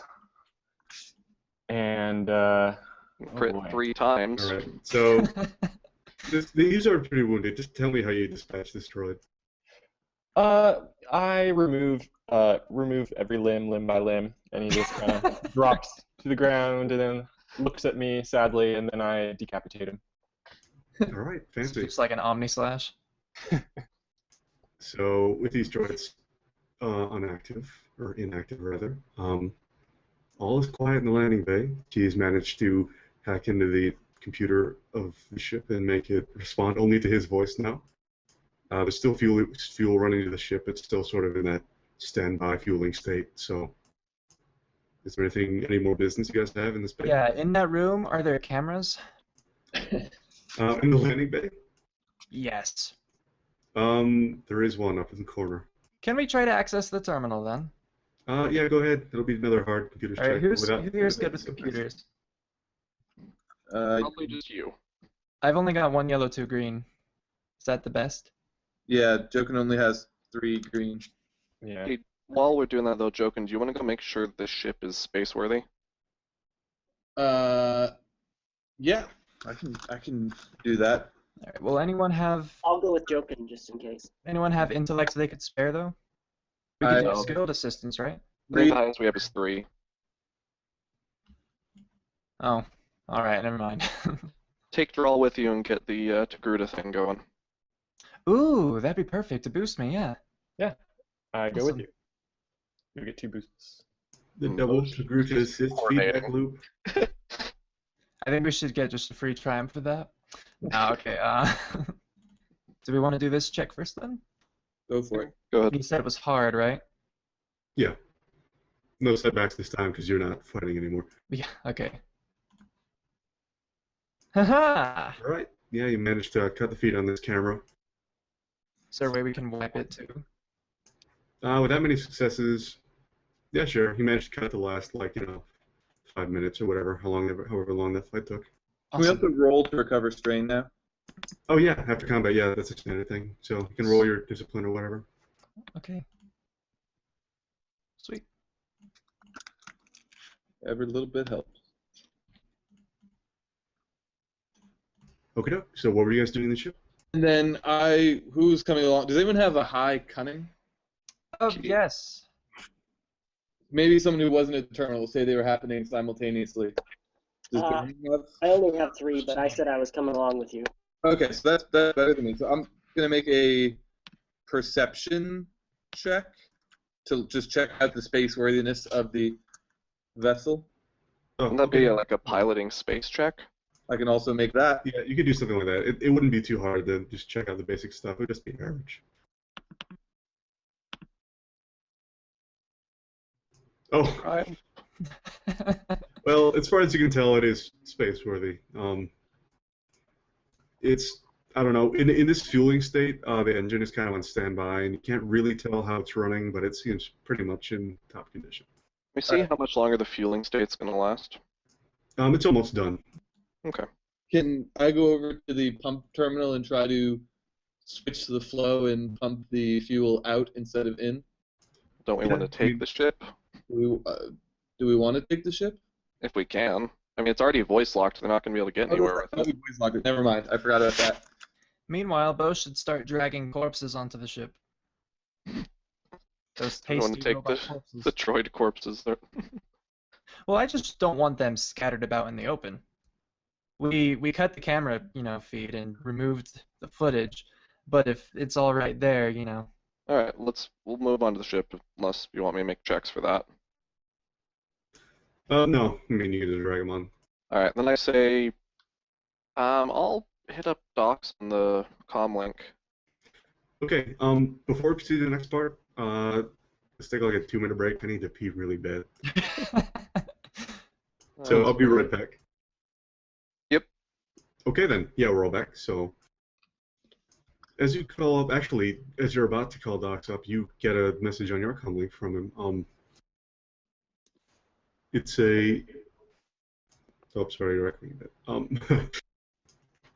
It's in voice, but he's speaking Huddies again, and he says, "Hey, I'm touring one of the mine shafts with the governor right now. We'll probably be gone for a while. I got a little bit of a lead. I need you guys to follow real quick. You have to do it right now. If you go into town hall, his office is up the stairs and to the left. Try to get into his terminal and see if you can find. I'm sorry I couldn't keep him away from the comm tower. I saw him sort of divert 2 droids to the spaceport, so I hope they didn't mess too much up. But yeah, I have to go. Try to get into his office, see what you can find. the feast is soon, so we don't have too much longer. But hopefully, he doesn't have much power to make things too bad for us. Okay. Well, let's go see what we can find. Give us a heads up if he's coming. I'll try. Communication might be a bit spotty down here in the mine shaft once we head down, but try to give you a warning if he heads back up too soon. All right, let's hurry and get over there. Okie doke. So as you guys head back over to Town Hall, you don't really spot the two droids that were just at your docking bay, but you bet they're still somewhere around here. But as you enter Town Hall, there is a droid sort of guarding the main entryway, which has, some wooden pillars up, and then there's like a little walkway up in the top that the stairs lead up to, and then, like you said, up the stairs and to the left, you can see a door with a little plaque next to it. But the droid in front, in the very sort of foyer area, is like, what is your business here? The governor is not in. Yeah, he asked for us to check on some things. May I see your credentials? You know what? Funny story. We left them in the governor's office. Let me go grab them real quick. His little sort of eye shutters like open up, like he's ready to scan something, but then he stops and looks at you, and he's like, "The governor has not had an appointment in 2 months." Yeah, that's what we're here to check out. His Microsoft Office calendar has been kind of off, so we were going to investigate that and see if we can get that working. What is Microsoft? He only snickers a little. It's a very advanced processing system. I have no record of Microsoft systems. If you want to Well- turn around, I can put some information into you. Okay, give me a hard deception. All right. What's your... You have a higher cunning than me, right? You have 4. Yeah. Do you have any ranks in deception? Yes, 1. Oh, then it's the same. So, We can have draw boost, mate. I don't know if he's really contributing in the conversation, though. You just Let's- vouch for me from behind. Let's just have Key... I mean, if you want, you can, but I was thinking we could just have Key roll with a boost from Boj, since they're the ones doing the talking. Well, that's fair. Yeah. It was hard. Yep, Can I flip? Go for if it. you want. All right. Success. The droid stops, and he swivels around. He says, "I would love an upgrade." His body is ready. Okay. So the slot on his back sort of opens, and the two panels slide aside. You can kind of see the inner workings there.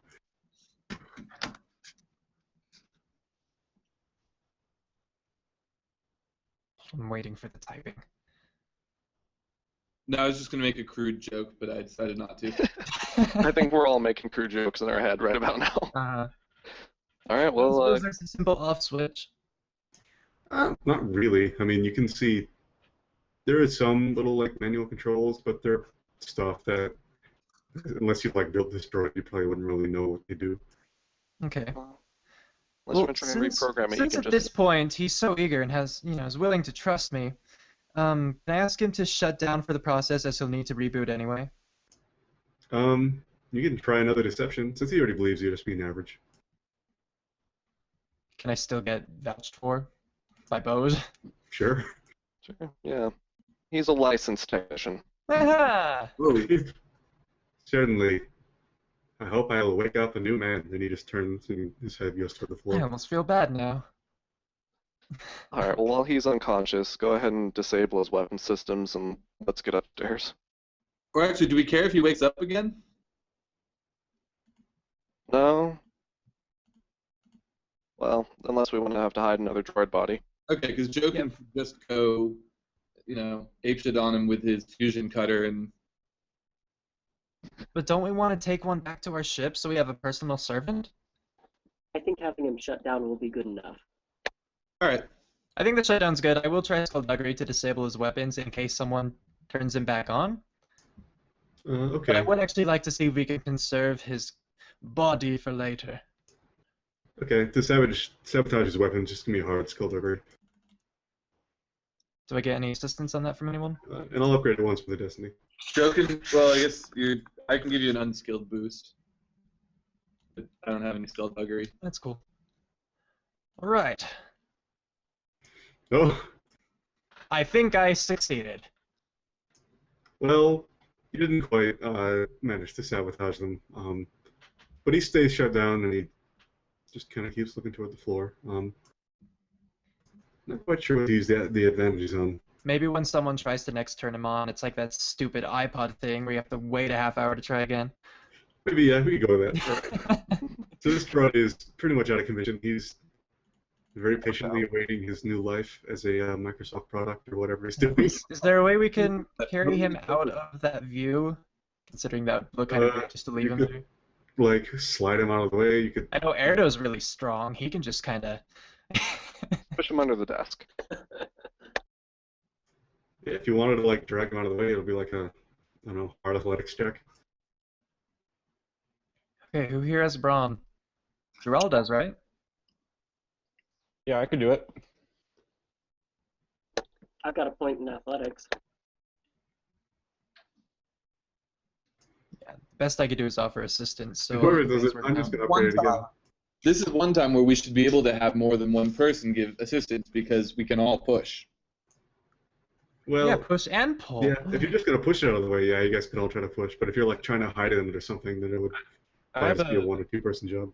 ranking of Let's just move athletics into and also town hall. force ability. Someone just move it.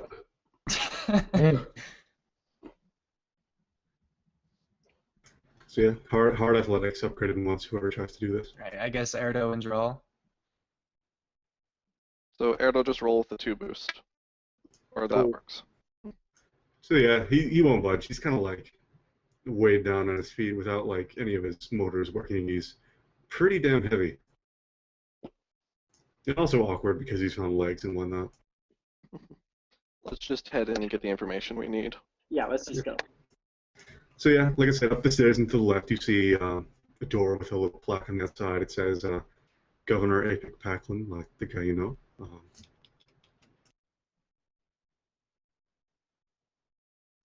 All right.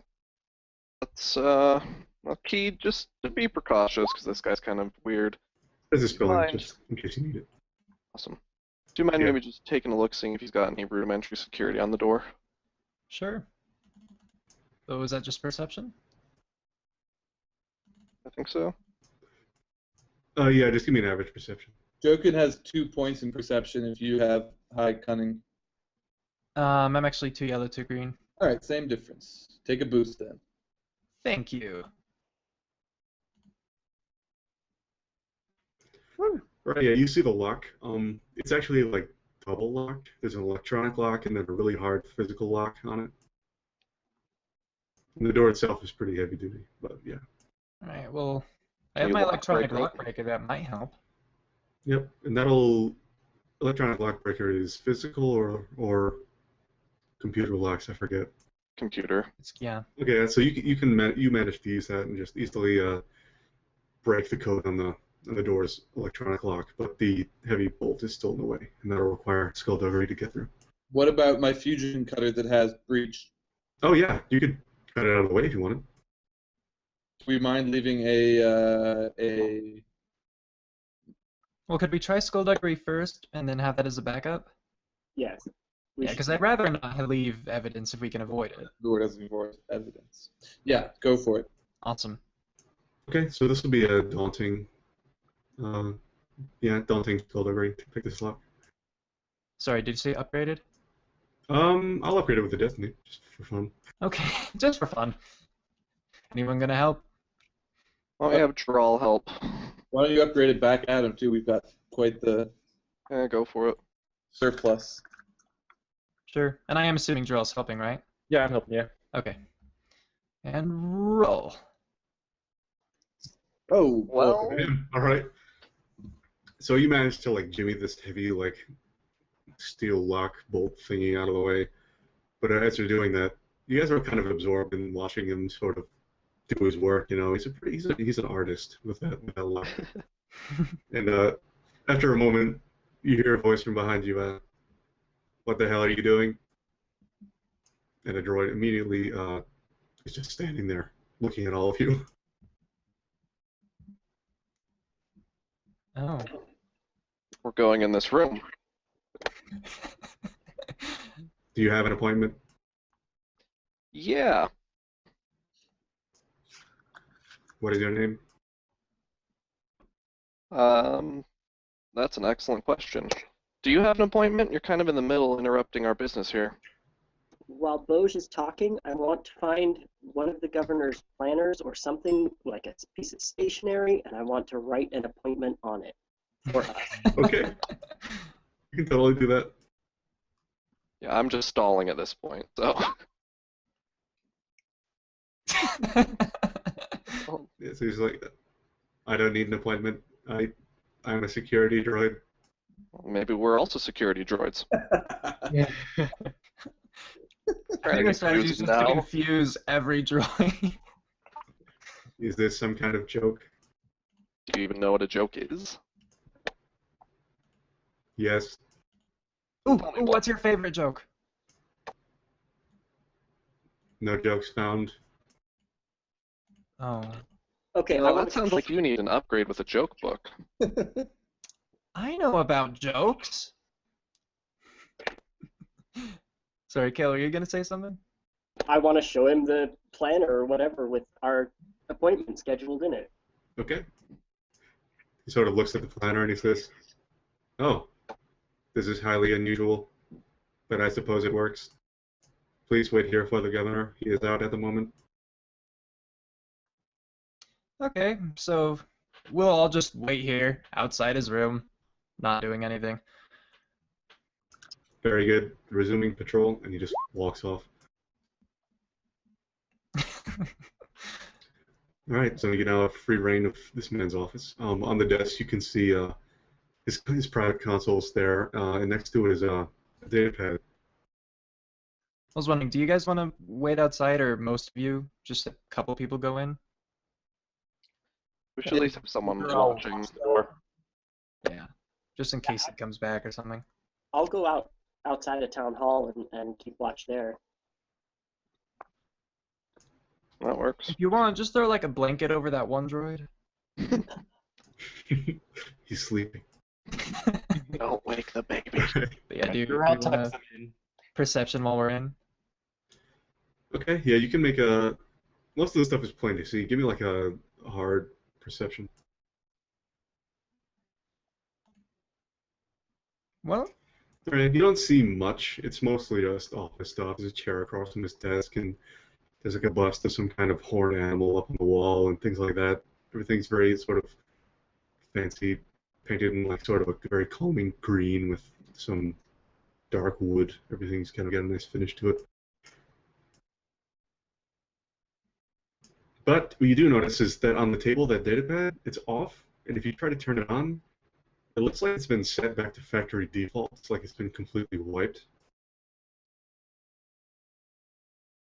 So yeah, he has his computer at his desk and everything else. could still be stuff inside of it then. That's worth taking a look at.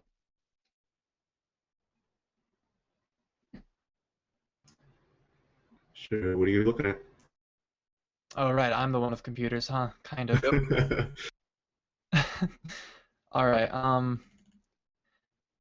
So whenever things are wiped, they always leave a trace from what was there before. So just to see if it actually was wiped or if it is new, can we first check just to see about that? Yeah, on the datapad, sure. You to see if it was to see something like as intricate as that. Give me like a just regular daunting computers. Oh, okay, just a daunting.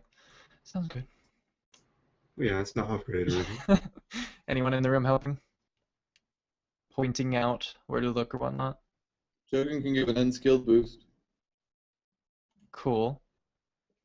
All right, well, we'll try it. Fingers crossed. Nothing. Right, you can't really tell if the difference between if it's just new or if it's been wiped, but you definitely know that there's nothing on this datapad anymore. next to it, like he still has his console. Looks like it's in sleep mode right now. Go ahead and try that out. Yeah, does someone want to pocket the datapad, or should we leave it?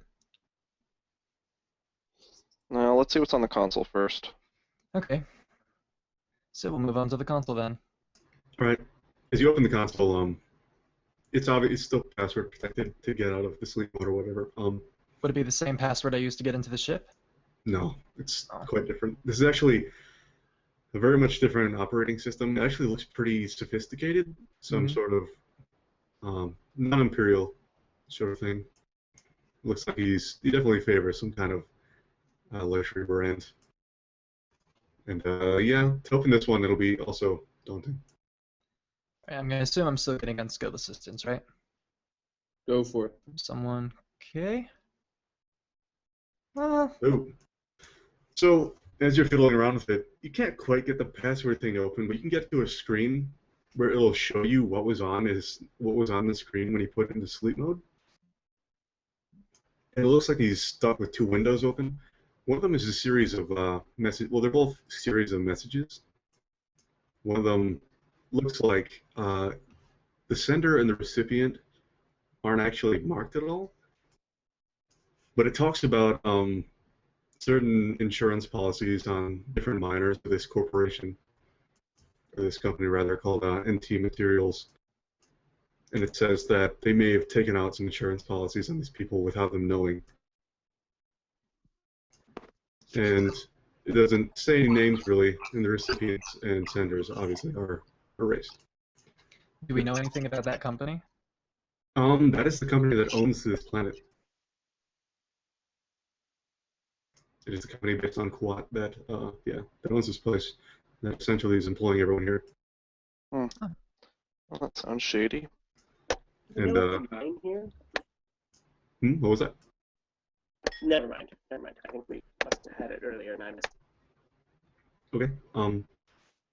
In the other window, you see again the sender and recipient aren't really marked very well, and they seem to be discussing that broken or that off-limits mine shaft. And something says, "Yeah, have you heard about the decommissioned mine shaft?" And then the other reporter says, "Yeah, didn't they find something kind of weird in there?" And he said, "Yeah, it's pretty dangerous, so we've decided to block it off for now. We put some emitters at the top. Hopefully that's good enough until we can get it removed." And then later on down the line, a later timestamp, it says, "So I heard he's going to plan on letting out whatever that thing is that's trapped in there, or whatever's trapped in there. I think he's going to do it during the feast. We don't really want that to happen, obviously, but it's going to be pretty hard to avoid." And then that's where it ends. That's ominous. Okay. Maybe it's just a bunch of doves. And as you look out the window, it is getting pretty late, and people are starting to gather at the center of town. I don't suppose anyone can take a quick picture really quick? If anyone has the capability. I'd say anyone with a datapad probably has the capability. Oh, do datapads have that function? I They guess can. they're probably like phones, I'm assuming. Okay. Okay, well then we're gonna snap a quick shot of the screen. Okay. And so you guys receive a call on your comm link, and it's Doc. He's out, and he's going. He says, "Everything's about to start. I need you guys." Oh wait. Well, before you say that, do you guys tell him about anything you found? Yeah, I'll tell them there's something to do with an insurance policy being taken out on miners and something being released from a decommissioned mine shaft. Okay. So he's like, "Oh God damn it! I knew it was something like that. All right. As soon as you get down here, I'm going to expose him. They don't want to have to do it in front of all these people, but it's the only way for them to believe me." And so Alright. he just says, get down there as soon as you can. Let's go get to Docs then. All right. And obviously, the droids in here are all kind of just passive. Obviously, the one you put to sleep is still sleeping at the front door. And yeah, Key did take the datapad in case that wasn't clear. Okay. And as you guys head out, you head toward the center of town. Basically, like I said, the town is pretty small, and it's in this big clearing at the center, and there's this long feast table that's kind of gotten laid out, and people are transporting food onto it, and everyone's getting ready. Pretty much everyone in town is here. It's something they've all been building towards. It's kind of one of their only breaks from the usual mining season, and everyone's sort of, working day in and day out. So everyone's off work. All the equipment's sort of just laying around, and everyone's happy. Well, we'll take care of that. Yeah.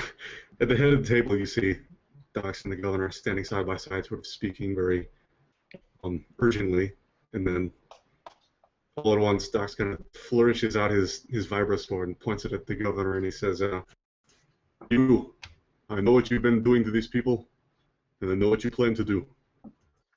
I'm going to stop it for their sake." And then he turns to everyone and he says, "This man was planning on releasing whatever is trapped in that mine on all of you tonight, killing all of you to gain insurance money you were never promised." And then the governor pauses and he looks at Dox and he says, "Wait, what? I thought you were the one who was going to let the thing out." And then Doc stops and looks back at him and he says, "Wait, what? Why would I do that?" And then the governor's, obviously still incredulous, and he says, "Why would I do that?" And they both go back and forth for a moment. And then you guys receive a call from your comlink, on your comlink from the guy at the comm tower, and he's like, "Hey guys, it was kind of weird. We don't really receive many big transmissions here, but we just got some emergency beamed in from Kua. It was just a little code. It went on through to one of the relays on one of the mine shafts. You guys know anything about that?" Is there any chance you could shut it down before it gets there? He's like, "No, it's already gone." And then as this happens, you guys kind of notice, since you guys got here, there's been kind of this singing in the air, this little ringing noise, kind of just in the very high frequencies. Oh, great. And it's been kind of a white noise until now, but now that it's gone, you really notice it. It's really, really quiet now. And then, off in the distance, you hear this thump, and then the earth kind of jumps, and then another one, and then this huge geyser of dirt shoots up over some of the buildings in the distance, and then it's like whistling as some Durasteel door comes down and cleaves into the ground next to everyone, and just sticking up out of there. And in the distance, something raises up into the sky. Ooh. It's quite Sure, goddamn huge. It is. It towers up several stories, almost a dozen maybe, and it's the width of. Well, you can't really judge it too well from here, but it's probably about the width of more than the mine shaft almost. So, yeah. And so everyone kind of looks, and there's this moment of quiet before just absolute panic. And Dox kind of takes out his shield and he looks at you guys and he looks at the crowd and he says, "Okay, you guys take care of whatever that is. I'm going to get these people out of here." And then the governor just looks at everyone and says, "Well, that was unexpected. I'll be in my panic room. Goodbye." And he runs off.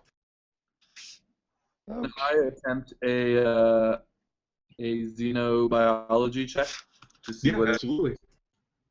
Can I help? Anyone can help. This will be hard. Then again, Does what's anyone your have a intellect? point? My intellect is 3. Oh, okay. So I could offer unskilled. Yeah. Does anyone have a point in xenobiology though? I doubt it. No. All right, I'll take my Torgata double boost. What's the difficulty? It'll be hard. I'll upgrade once just for Okay. Go for it. why not? Oh, good. You know that this is kind of a rare species, actually. It's only native to some of the systems around here. Oh, by the way, I forgot. This whole planet is called Singram 3. This is why it's the Singramic rockworm. It's native to here. But this is a particularly large specimen, you notice. These things are known for being very hardy. They have scales that are built to resist the heat of friction of diving through the earth at high speeds. And they also, they hunt large mammals using you know, Lead spine. impression. Oh yeah, and they use impressions in the ground to like track prey from below and stuff like that. So here's a question. How close are we to the spaceport? To the spaceport, you're roughly, in terms of movement, you're like 4 maneuvers away. Do we want to get someone to the ship and get some planetary scale guns going on this thing? Yeah, Jokin can go. Yep. Yes. Before we enter initiative, I'll give you the lay of the land. Like I said, you're at the center of the town. This thing is quite far away at the moment, but it's quite large, and you know from your xenobiology check that it moves pretty fast when it dives underground. So Around you, yeah, this is a mining town, so there are mining, like I said, they're like self-propelled large mining lasers. There are speeder bikes kind of parked by the sides. There are crates of like probably mining explosives, things like that. There are handheld mining drills and things. Just all sorts of equipment and gadgets and vehicles around. Can Jokin grab a speeder bike and head back to the spaceport? If you would like to. So we're going to go into initiative before anyone can do anything. And the way this is going to work is I'm not going to make you roll anything. What's going to happen is it's going to be 1 worm action, 2 PC actions, another worm action, 2 PC action, and another worm action. All right? Okay. Okay. So, yeah. So, yeah, if you want to start doing that, and then well, do you want to try to give a free maneuver first? I could do that. Unless Yeah, you let me don't want try. to do that, you want to try fighting, that's fine too. No, nothing fighting. I just have an idea. Let me try Field Commander first, and I'll throw in my explanation in that. All right. So the worm's going to make the first action. The way it works is I have a table of different things this worm can do, and I roll a d100. This table, like the critical injury table, goes up above 100, and there are certain things the worm can do to increase its roll. Likewise, if you guys make any skill checks, any advantages you have can be spent to reduce the worm's d100 roll. Oh, good. Okay. So for this, let's see, roll a 11. So you see it as soon as it comes out, it dives back into the ground. As it comes up, it shoots past one of you. It shoots past Chokin. Not quite going for him, but he just feels this almost like a freight train moving right past him out of the ground. Dirt like shoots up into it from behind. Give me like an average coordination or athletics. All right. I have a question about the advantages. Is it like 1 advantage per so much percentage? Yeah, it is 1 advantage for 10%. Okay. Okay, so yeah, Jokin manages to like juke out of the way. Can I And- reduce the thing by 10%? Yeah, go ahead. So I'll just keep that in mind. And yeah, so it shoots up, and now 2 PC turns. All right, let me try and roll Field Commander. Hopefully this works. Okay. So here's my idea. Joe can get to the ship, Yeah, which I think you have Let's Ride, don't you? I do. Okay, so you can get on a speeder bike as your maneuver, or as a free action, and then take off. Yeah. But I can use my free maneuver from you to actually go somewhere then. Okay, so I say you do that. The rest of us, we've got self-propelled mining equipment and bombs, or at least makeshift explosives. Let's see if we can get something going on that maybe we can just shove towards it. Okay. Sounds good. So I don't know if we need everyone on that, but I can do the ship by myself, I think. okay. Let's have Key and Kale, unless you guys have any objections, take the maneuver and get over to the explosives or something nearby, and then we'll try and get them rigged up on one of the self-propelled carts. Sounds great. I want to get on the comms for a minute on my turn or when I have an opportunity. Okay. So Ben, how many turns on the speeder bike is it to the ship? We'll say it'll be 2 maneuvers. Okay, so I will use my free maneuver to move to the speeder bike, and then I can board the speeder bike as an incidental, and then I'll take my turn and take 2 maneuvers to get to the ship.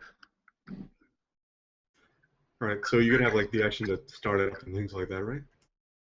He has Let's Ride. Yeah, Oh yeah, that's just mounting one, right? But you still have to like start it up and everything.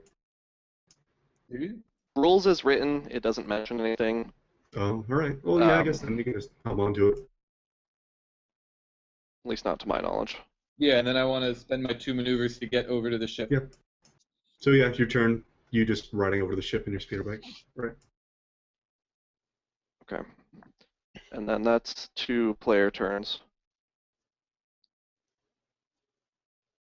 So it's Alrighty, let's take a look. 44 minus minus 10. 10. Remember the minus 10. All right.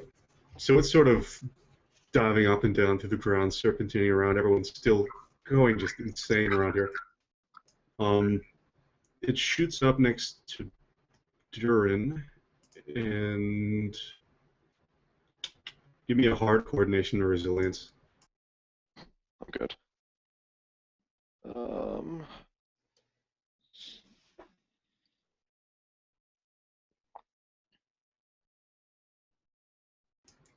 All right, one of its spines, as it's shooting up, the worm itself doesn't hit you, but one of its spines like whacks you in the head and knocks Durin prone.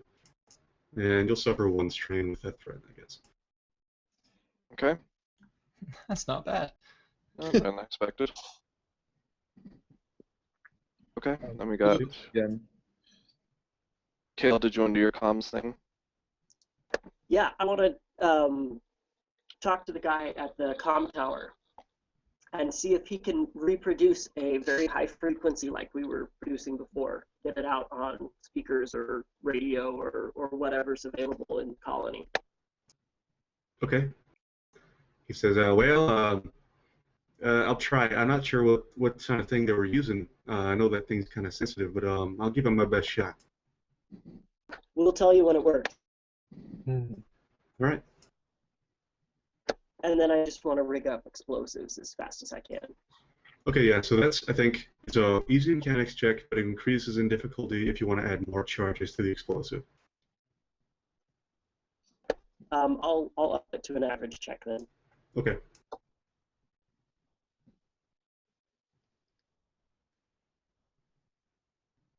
So you can't quite get it rigged just yet. Okay, I'll use that advantage to get a boost die next time, I guess. Okay. Well, do you want to give it to me? Because I'll be trying this next. Yeah, I'll give it to Key then. Okay. So on that note, is it safe to say I can go? Yeah, it was either you or draw. Yeah, so he's just trying to do the same thing Erda was, just readying the explosives, right? Yep. So that was, were we just getting 2 for an average check? Mm-hmm. And this was mechanics? Mm-hmm. Okay.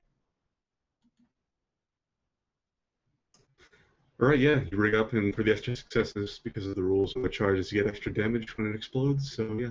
Sweet. I believe the base for the Dead Knight is 25, and then each extra charge is 10, and then the successes, so it's like 28 damage for this one. Or rather, 38. Cool. And So, then see if we can get on one of the self-propelled carts. Just to shove it at it or something. I want to see if we can get him to eat it. If you have a way to do that, go ahead. Well, Yeah, I was going to take this turn to use perception to try to identify a pattern, but I rigged explosives. Like I said, from your Xeno check, you guys know that this thing hunts using vibrations from the ground. Okay, so put a mining laser, point it down at the ground. Alright, 47. Okay, this one's fun. Gerald, as you're running around, you kind of feel beneath your feet a significant rumbling as something sort of like slowly, sort of, not slowly, actually very quickly surges towards you. And then beneath your feet, the earth kind of erupts in, not the head of the worm, but sort of like a tail section rises up in this kind of arc beneath you. Give me a hard coordination or athletics check. All right. Actually, yes, I will do athletics. Oh, So I guess I will use that force die to. oh, so you can't succeed. Yeah. Okay, absolutely. So as it's rising up, Jarl actually manages to get a footing in the scales of this worm's back. Yes. And he is now on top of the worm's back as it is rising through the ground. From this vantage point, you can see in the scales on its back that they kind of flare out and open as it gets above, and they kind of the ripples of the heat from the friction kind of rise off, like it's venting almost. And in that sort of space, you can see that it's kind of fleshy underneath. Interesting. And yes, that was its action. So if you would like to take a turn now, you can actually attack the worm under its fleshy little plates. Well, this sounds like good opportunity as any to stab my vibro sword directly between these plates. So just jump on its back, hold on to one of the little spike things, and yeah, go nuts. Yeah. I just need to rig a harness for this thing, and we can ride it around. Now we can have beasts. Ah, damn it. Oh, so now you can't quite hit it, but It is moving pretty quickly. yeah, you can use those advantages for whatever you want. Remember, you can reduce his You can roll. knock him down 40%. Yeah, I'll knock down his percentage roll. Okay.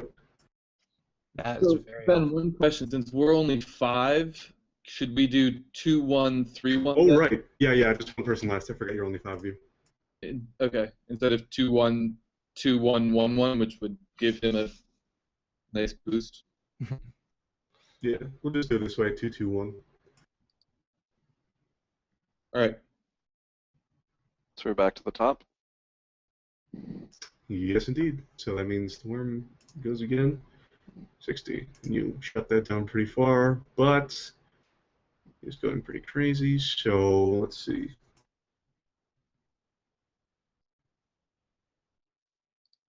Don't be too alarmed by this roll. Okay.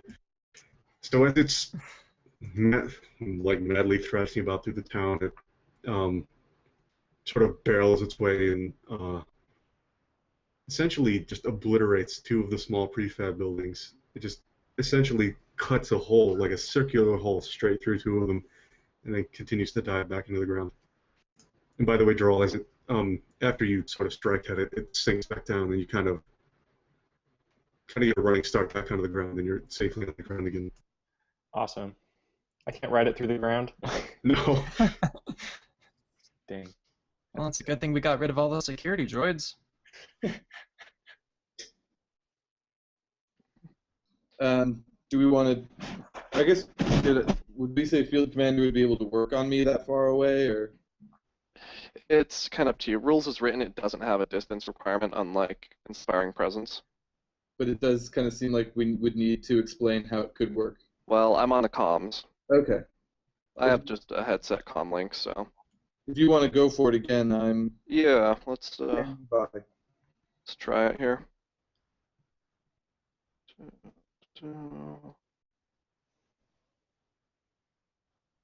Try to get that roll on my Inspiring Presence. Okay, so yeah, go ahead and everyone can take 1 strain to take a maneuver. Sweet. And then for Bosch's maneuver, he's just going to stand up. So Jokin's free maneuver will be moving from getting off the speeder, getting into the ship. Again, I can quickly mount it and then take off and head over, fly over to the area where the scuffle is. All right, so your action essentially is going to be flying the ship over there? Yeah, because it's back under the worm is back underground, right? Yeah, well, basically the way it's, from what you guys can see now, especially from above, you see that it's extremely long, and actually parts of it are just arcing up and down out of the ground as it's sort of diving and rising again. Oh, well, So even if its head is underground, there are actually pieces of it rising up all over the place. got it. Well, if I could see it, then I guess I wouldn't mind firing the belly cannon at it. Okay, well, 1 minute. Let me, because it's very chaotic and you're kind of flying pretty low, just give me an average piloting check. I know it's probably trivial for you, but do it anyway. Oh. Okay, well, the way you're flying, the way it kind of like dives up and actually almost nearly misses the ship, but you can't quite get in range to use the guns just yet. So I'm going to use my my Triumph to fly higher so it can't hit me by accident. Okay. So with my free maneuver, Now it's, can I, well, I think it's worm turn now, isn't it? Yeah, it will be. What were you just saying?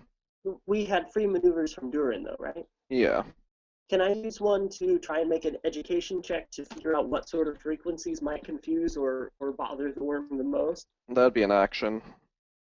Okay. Okay. Boop, boop, 94. Oh, I'll use my forward advantage at 40. So isn't he down like 80 right now? Is he? Well, no, it doesn't. They're not considered. It's on an action by action basis. Okay.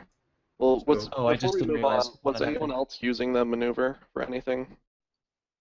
Jarrell's just gonna get closer to the to another pack of explosives to start to do stuff next turn. Okay. Key, did you want to like move yours or Yeah, move to like a Could mining use laser? it. Well, what does it take to set off detonate? Actually, because of the communications being out and blocking like all the signals in the colony, most of these charges are actually set on timers. Oh, so are But they you on a could be timer able to, now? well, no, you could be able to rig it to use a remote. Right now, there's no timer started, but you have it ready if you wanted to start a timer. I'll take a maneuver to get to one of the mining lasers. Okay. For the worm's action, let's see. As it shoots up, it kind of brushes past one of the buildings, and a bunch of like pieces of shrapnel and rock and rubble kind of spray across the crowd. Everyone who's on the ground currently, so I guess everyone, Joe can give me just roll a 2 greens, 2 purples. This isn't technically a skill check for you. I'm just having you all roll it individually just because. Yikes. Okay. And then draw. Okay, so Key and Oj are both hit by debris for 7 damage. Oh, success is bad. Yeah. This is like technically it's making an attack against you. So I just had you roll so I know who is taking what damage. Okay. And Droll is taking like you guys taking 8, Droll taking 7. And Is that just after soak? Yeah, it's reduced by soak. Great. Oh.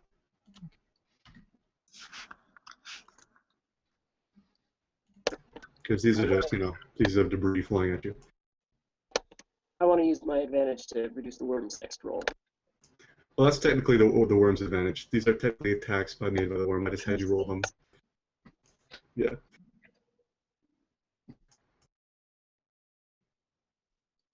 Says the worm is going to use those advantages to increase this roll, so it's okay.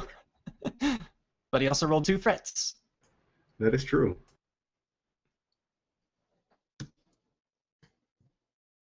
So is it 2 PC now? Yes, indeed. Or was Erdo going to get the laser one of them? He used his free action to do that. Okay. Or his free maneuver. So In that case, yeah, can Key try to rig a way to actually detonate them at our own choice? So what I'm thinking, I thought the idea of using the laser under the explosives was a good idea. If I can use the laser under the explosives and get it to come up or get near there, I could probably fire the laser at the explosives to make them explode. I'd say just put it on a timer and put the explosives on that and hope it just bites it before. So if it bit it late, we'd have wasted explosives. If it bit it early, we'd just have to be waiting for it to, It'll do more damage inside it. Well, Or if yeah, you can rig it to be a remote access. that's what I was trying to do. Okay, if you Where I was wanted to gonna rate it to be remote, it would just be an average mechanics. There are detonators and equipment around. It wouldn't be too hard. Okay. All right. All right. Yeah, you can't quite get the detonators to work just yet.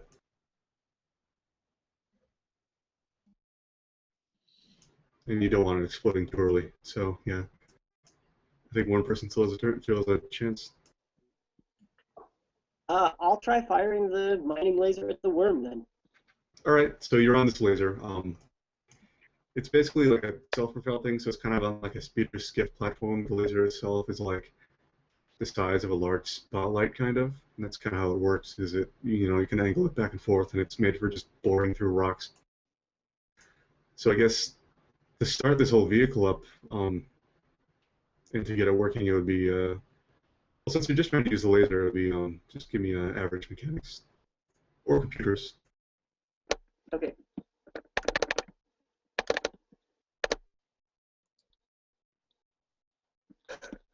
The machine's still dark and unresponsive for the moment. Means it's Worm's turn. 51 plus.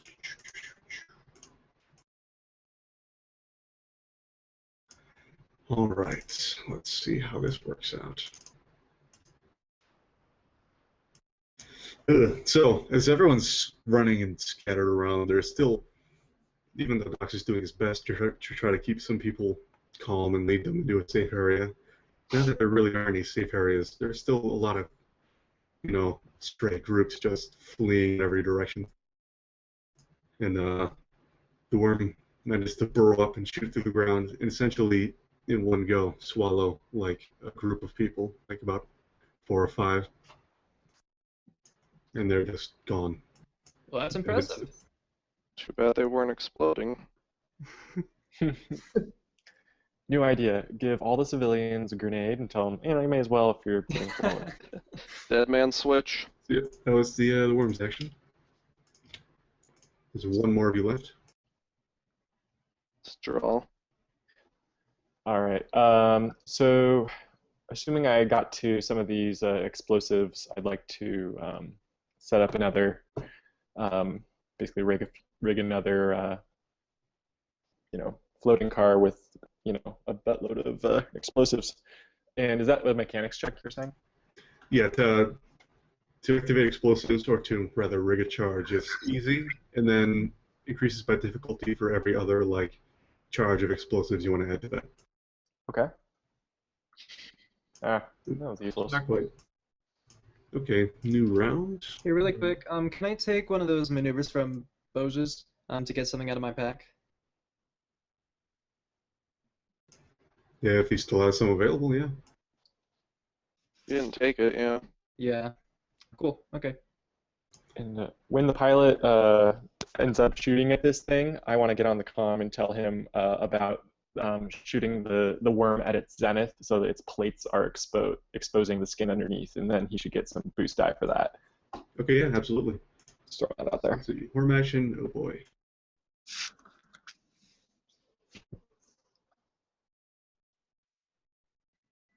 So this one will be interesting. Everyone catches on fire. Okay, this is weird. So the worm shoots up and looks like it's diving straight toward Town Hall. It kind of clips through the top of it, but doesn't damage it very much. However, Josh,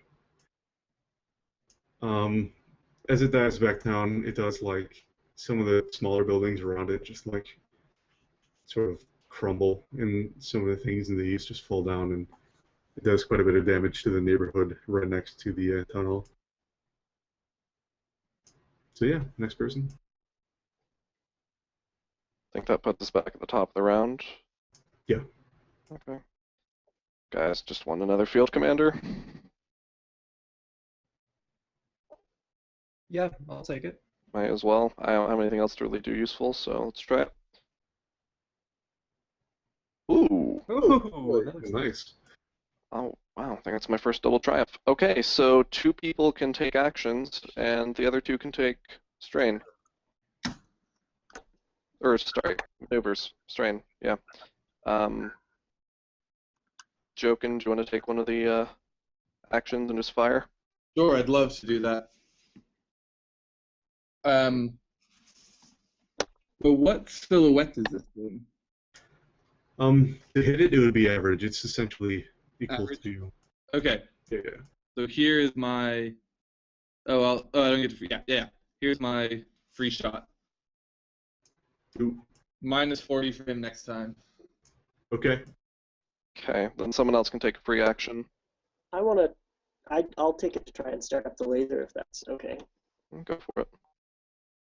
Yep, it'll be the same as before, average. All right, yeah. So this sort of self-propelled laser starts up. The laser is ready to fire at your command, and the engine on it sort of hums to life, and it floats up above the ground, and it's ready to go. Cool. And then if Drow and Key want to take a maneuver, Well, I you don't guess have I'll. to, but Yeah, I don't really know what I would do. I'm just waiting for that worm to come up. Well, remember, there's parts of the worm that you can. Yeah, there are always parts of it above the ground. It's just its head that keeps diving up and down. Okay, I guess I'll just try and get close to a bit or a part that I expect to be exposed shortly. Yeah. So that I'll be sure to not have to take a maneuver to stab at it. Stabby, stabby. And I will just take a maneuver to take out Synthrope. you're going to Sounds fish good. for it. What? Are you going to fish for it? I don't know. All right. Well, Now I anyway. have Synthrope and Fire Paste out, so. All right. Well, next PC. I guess Jokin can go during his turn. Yeah. I'll aim and then fire. Nice. All right, good stuff. So let's see. Do we still have vehicles? Oh, that's the wrong ship. Let me pull up. Does anyone remember how much? Is it 5 for the? I don't have my. For your ship, I think it might be 6 or 7. Yeah, I think it's at least above I'm 5. going to say 6, and it has linked 1. Okay, so then I will hit 9 twice. I'll use linked, and that's vehicle scale damage. Yep. Okay. So 9 twice. And Nice, I'll nice. use the last advantage to reduce his next roll by 10. Yep. So you hit pretty good. You're actually when the heavy sort of laser bolts hit it, you see some of the scales like shatter and pieces of it sort of fly around, but it's still moving around. And I guess the swarm's turn. So 70. Let's see. Then I don't know if anyone else did, but I had minus 10. Oh, and then I had minus 40 from my other roll. Ooh, okay. Yeah, so let's see.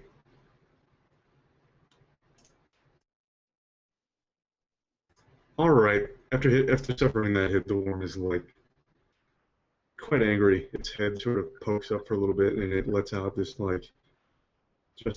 awful piercing screech.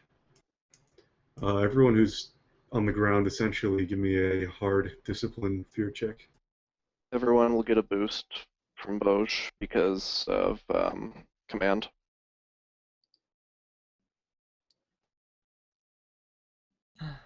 Thank you for the boost. You say that was a hard? Yes. Yeah. Nice. Right. So Erdo suffers a setback on all checks for the moment. But everyone else seems to be fine. They're not quite as scared by this huge, fearsome creature screeching into the sky.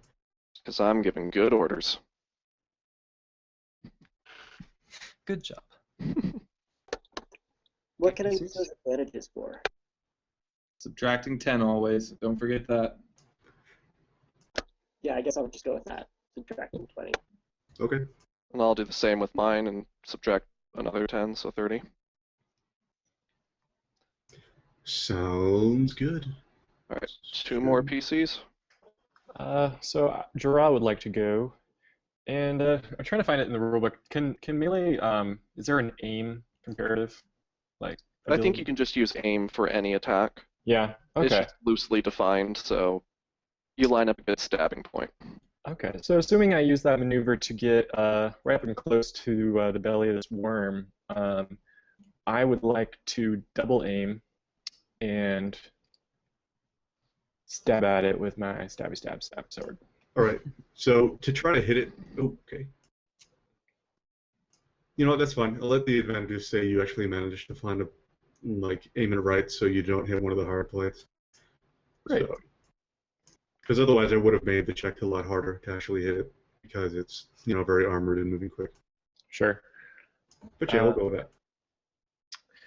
Okay, so that's for 7. Oh, sorry, 6.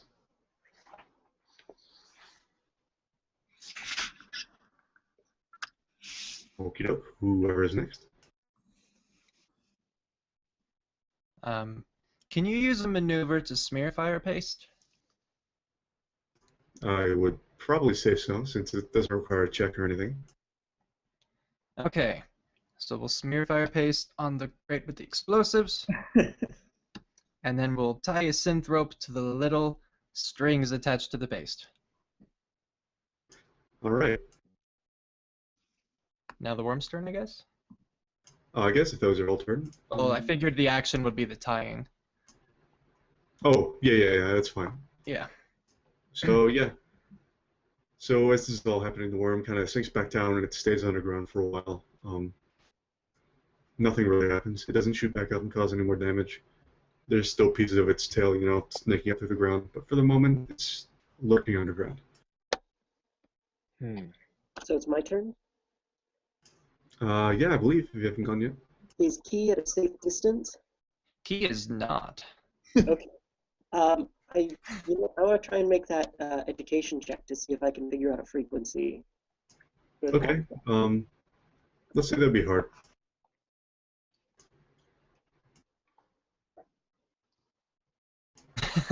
Wow. Yeah, off the top of your head, you can't quite figure it out. Okay, I'll just use my maneuver to ready myself with the mining laser for a boost die next time I go. Okay. Now our next turn, 27, it's increased. That's a 0. Oh, well, part of what his last thing was, looking underground actually increases his roll. So, Oh, okay. Let's see here. Let's go with this. Okay. So as Erdo is getting this mining laser ready, the worm shoots back up, and one of its spines nicks the laser and sort of knocks it onto its side almost.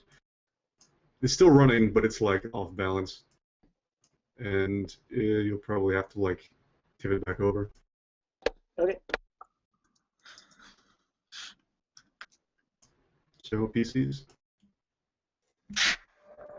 Are we back to the top, or do we have the last? Oh, back at the top. That was the first action of the turn, of the round rather. Does Bose want to do his thing again? Yeah, might It'd as be well cool just if he keep could move out of the way. shouting orders. Me. Yes. So everyone can do the one strain maneuver thing. Alright, so Key's just going to move away from the crate, holding the rope and not tugging on it. Jokin's gonna aim. I'm gonna Dural's try running and to a right- laser. Sorry. No, go ahead. Dural's just running to one of the lasers, mining lasers. I'm gonna try and right my mining laser. Yeah, Jarell, are you going to a separate one then? Actually, maybe I'll go and assist him if it's going to be a check for him to write that thing. Yeah, it's going to be an action to get it ready, but you can use the maneuver to brace yourself and prepare, and I'll let you use the moves for that. Okay. So yeah. Jokin's turn. Sure, if you want to take the next slot. I'll do it. Blam. So that's another 9 planetary scale damage, and I'll subtract his next roll by 10. Oh, sorry, I should have another boost there as well, because I would have aimed on my turn. So that's linked. Yeah, you can activate linked. Go ahead. Sure. Yeah, so now that's 9 planetary damage twice. Very, very nice. All right. We're just going to take one more action. 64. You decreased it once. Alright, let's do one of these. And one of these. Okay, Ooh.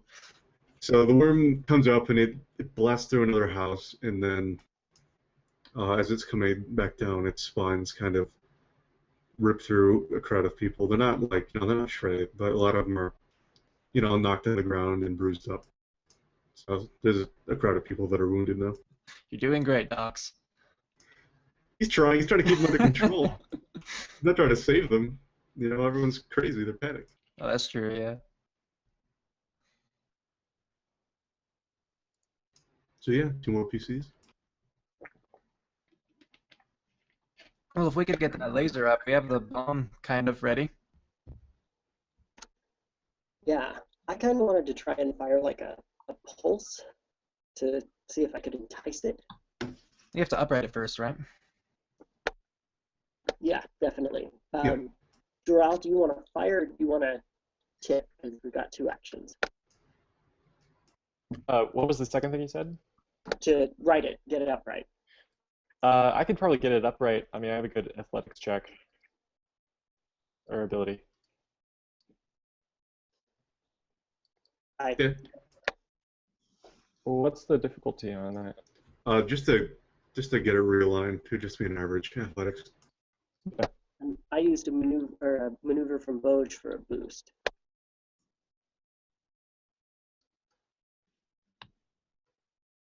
Man, all right, yeah, you managed to get the self-propelled laser back on its sort of the right axis for its lift, and it's humming again and ready to go. Great. Okay, I want to fire a pulse under the explosives. All right. Yeah, with the laser, you can pretty much just do that. Let me see. I'll say just because. No, yeah, that's fine. You can just do that. Just take an action, and you'll just line it up and shoot under it.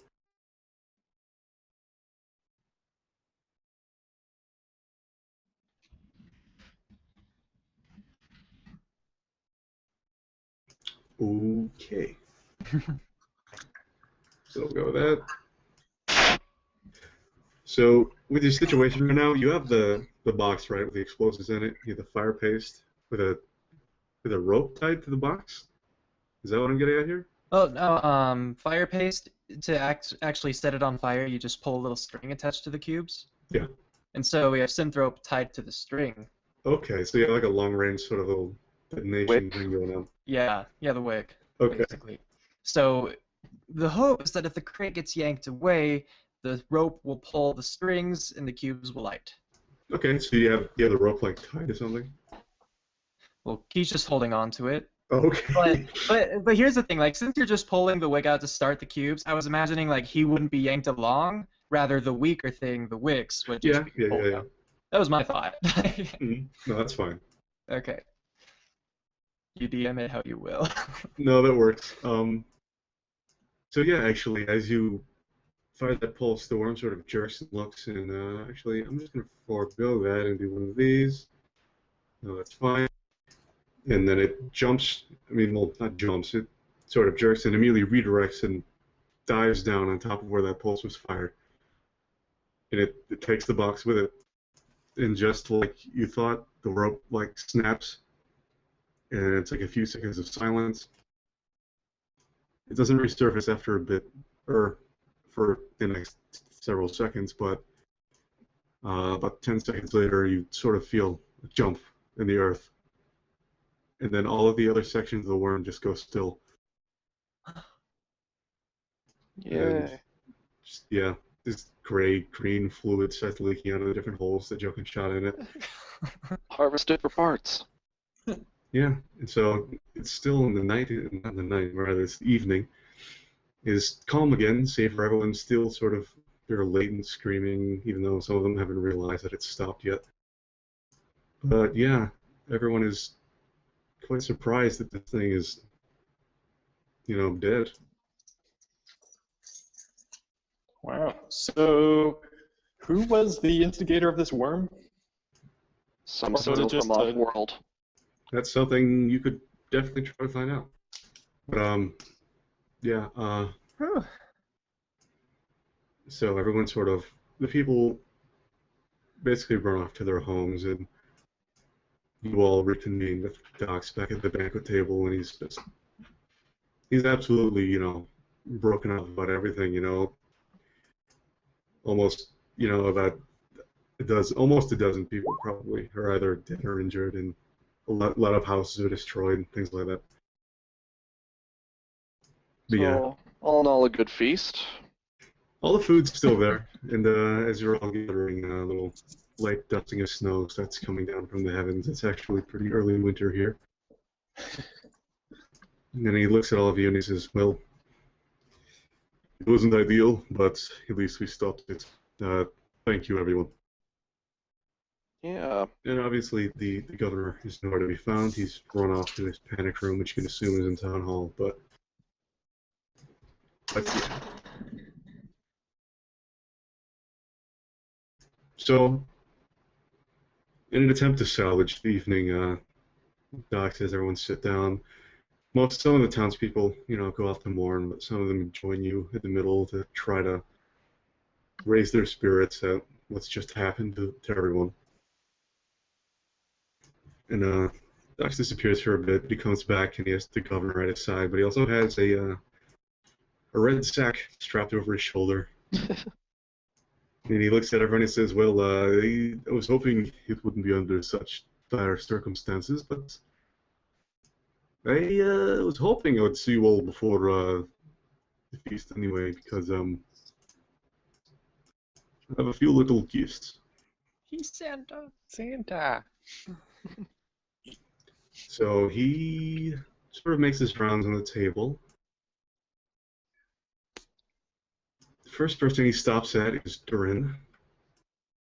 He says, "Hey, I know about your whole acting thing. I kind of looked up your little, Spacepedia profile. I saw that back a few years ago you lost an Imperial Actors Guild Award to some douchebag. I called in a few favors, and I had a friend of mine go steal it back from his house. And then I had another friend melt it down, and he made it into this. And he opens a little box, and it's a wristwatch. And on the bottom band of the wristwatch, it says, best actor, Durin Bose." Aww. Aw. And so, yeah, it's Durin's wristwatch made from melted down Imperial Actors Guild Award. And while wearing it, he'll get a boost to cool checks. Awesome. Should I give him Thank a you. +1 in initiative since he's going to be more timely? So the next person he walks up to is Key, and he says, "Hey, little buddy, I know you have a little problem with your brother and some bounty hunters, so I did some looking, and I think I found one of them and gave him a little piece of my mind. So for you, have a piece of him." And he opens a box. There's a dismembered ear in it. So because of the intimidation, you can subtract 2 from your debt obligation. Oh, thank you. You can wear that here like a watch, too. Alright, the next person he approaches is Jaral. He walks up to Jaral and he says, "I'm sorry about your arm thing. I noticed you haven't gotten a replacement yet, but I think this will fill the spot until you're able to gather the funds for something a little more beefy." And he opens a box, and there's this sort of wireframe prosthetic arm, but in the wrist there's actually a retractable knife. Mm. So that'll act as stats as a combat knife, and it'll give you a boost to hiding it for stealth checks, and it'll always be on your person. So Excellent. Thank you very much. the next person he walks up to is Erdo, and he says, "I know you're sort of the archaeological type, and I know that every archaeologist likes to go on a lot of adventures, and they need a lot of good equipment." So he opens up a box, and there's a harness inside. It's sort of very robust, leather straps. This will it's an adventuring harness, and it will increase your encumbrance capacity by 1 and gives you a boost on coordination checks. Thank you, that's so kind. Next, he walks up to Jokin, and he says, I know you're quite a spacer. You like to do a lot of traveling and flying around, and I thought that every spacer needs a little guide. And he takes out this little box, or not a box, he just takes out a book, an actual paper little manual. And it says the Spacer's Pocket Manual on it. It's sort of full of a bunch of different like space legends and different codes and things that sort of like, just old rumors and stuff that someone might be able to find handy, and that'll give Jokin a bonus on Streetwise checks. Cool. So yes, everyone has their little gift, I think. Aw. If Rio were here, he would have gotten a block of beradium.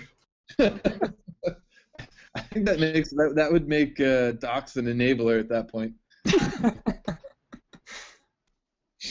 giving the Mad Bomber bombs. But yeah, Awesome. so the governor is there now, and he's looking very sort of embarrassed, I guess, about everything, and he looks at you all and says, "Well, I'm sorry for what happened. I honestly didn't know." Do you know who would have had access to your terminal? So my terminal, no. Well, to be honest, if you saw messages, which I'm assuming you did, because my door was open when I got there. That was me. Some of those were things actually copied from a datapad, which I thought were your friends. And then I look at him, and he says, "Yeah, this guy thinks I can carry a datapad." And then he says, "It seems like someone from the company may have planted it on him when he came here. I may have been set up into believing your friend was some kind of terrorist, or some kind of agent of the company trying to perhaps pull some insurance money out of these people. Even though I'm not sure why. We're not doing that badly, but maybe it's because we're under risk of being acquired. I'm not sure." Something was beamed from off-world. Yep, and he says, "I'm not sure who it might have been, but the man above me is Bex and Nitrous, and he's probably your best bet if you're looking for someone who is a little more sinister."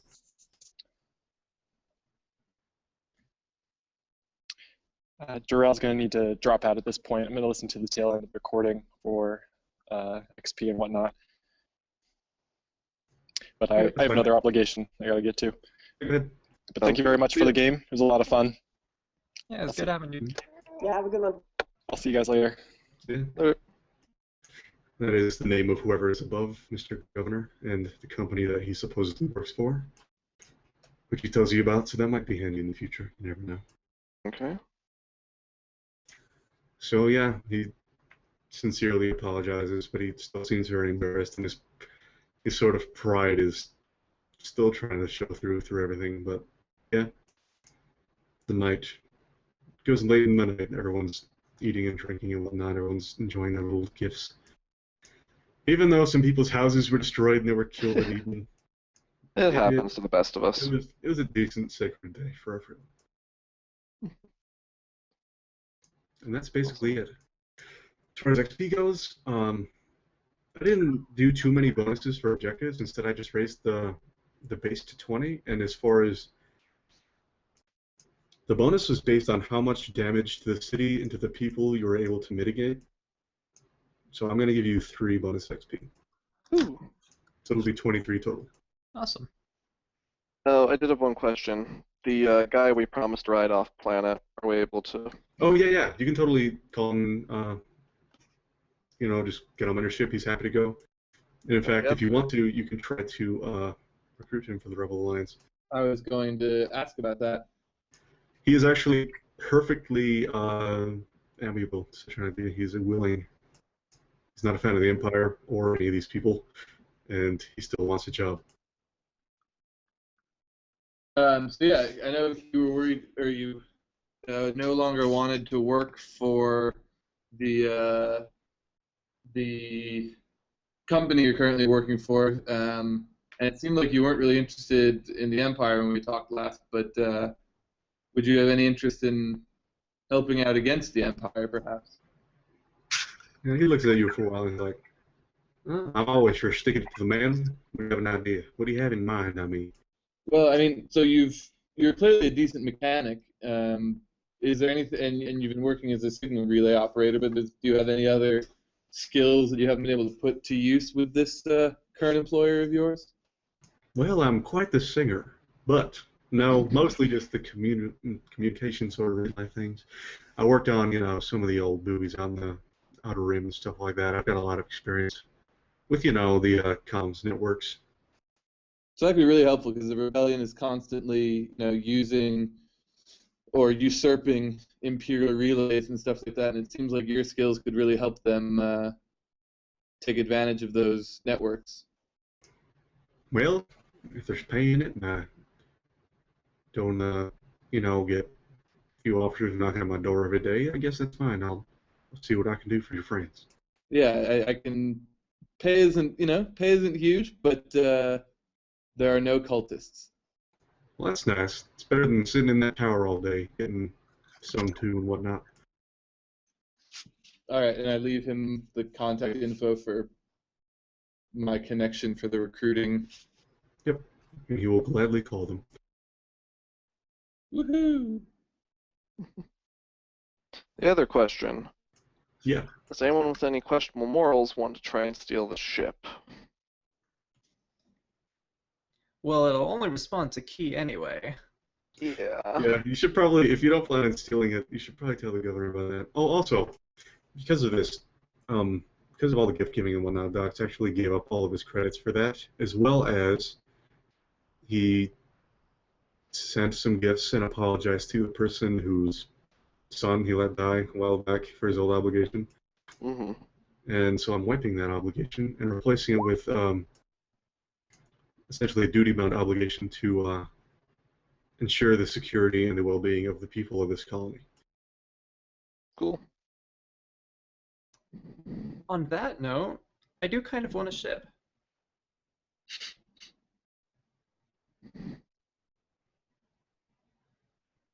I think at this point might be Key trying on his own. Which Yeah. RP wise, if you want to, that's fine, but I don't know if anyone else is gonna try. That's fine. Key can do it. The camera feed's even off. Docs would probably try to stop you just because that's the only ship left on the colony after you guys leave. No one And was gonna leave anyway. the governor's still here and he's still the leader of this place, so.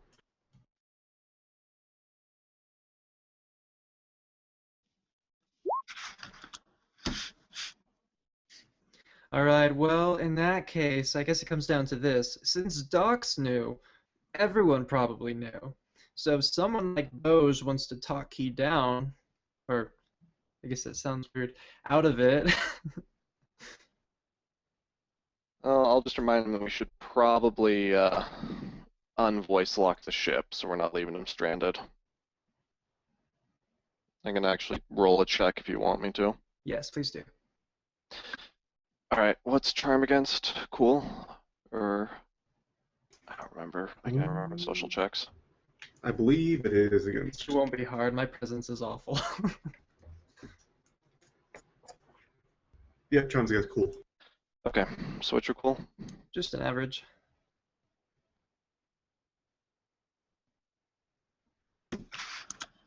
Oh, Oh. So does it get you to change the voice lock back?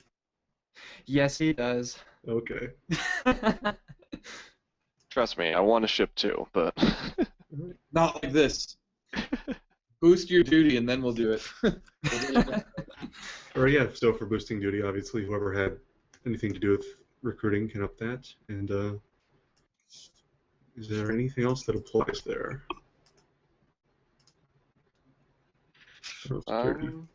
we need a roll for morality, and then I don't know if you're planning on doing an MVP XP stuff, but Yeah, I was gonna ask if anyone had any, any ideas of who did well or anything like that. yeah, I think he did a pretty good amount with all of his basically being the computer mechanics and stealthy. Yeah, I'd agree with that. Yeah, we needed lots of sneaky, and he brought lots of sneaky.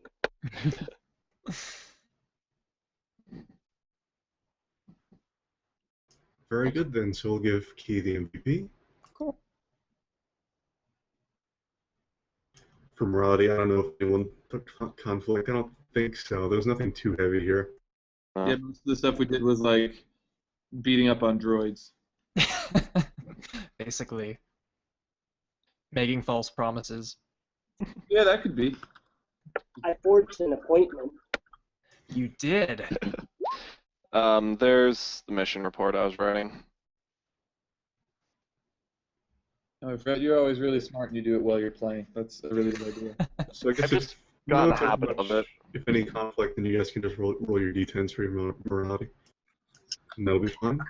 Obligations are pretty much all the same here, aside from those that were affected by gifts, so remember that. Alright, I need to note that. So it was a boost to Streetwise, right? Yep. And I wrote those all down in the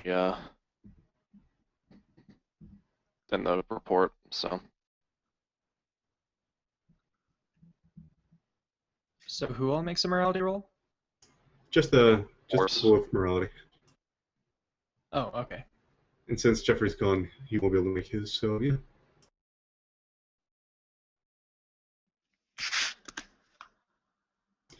And I guess we're about done, so I'll message Tommy to cut the recording whenever.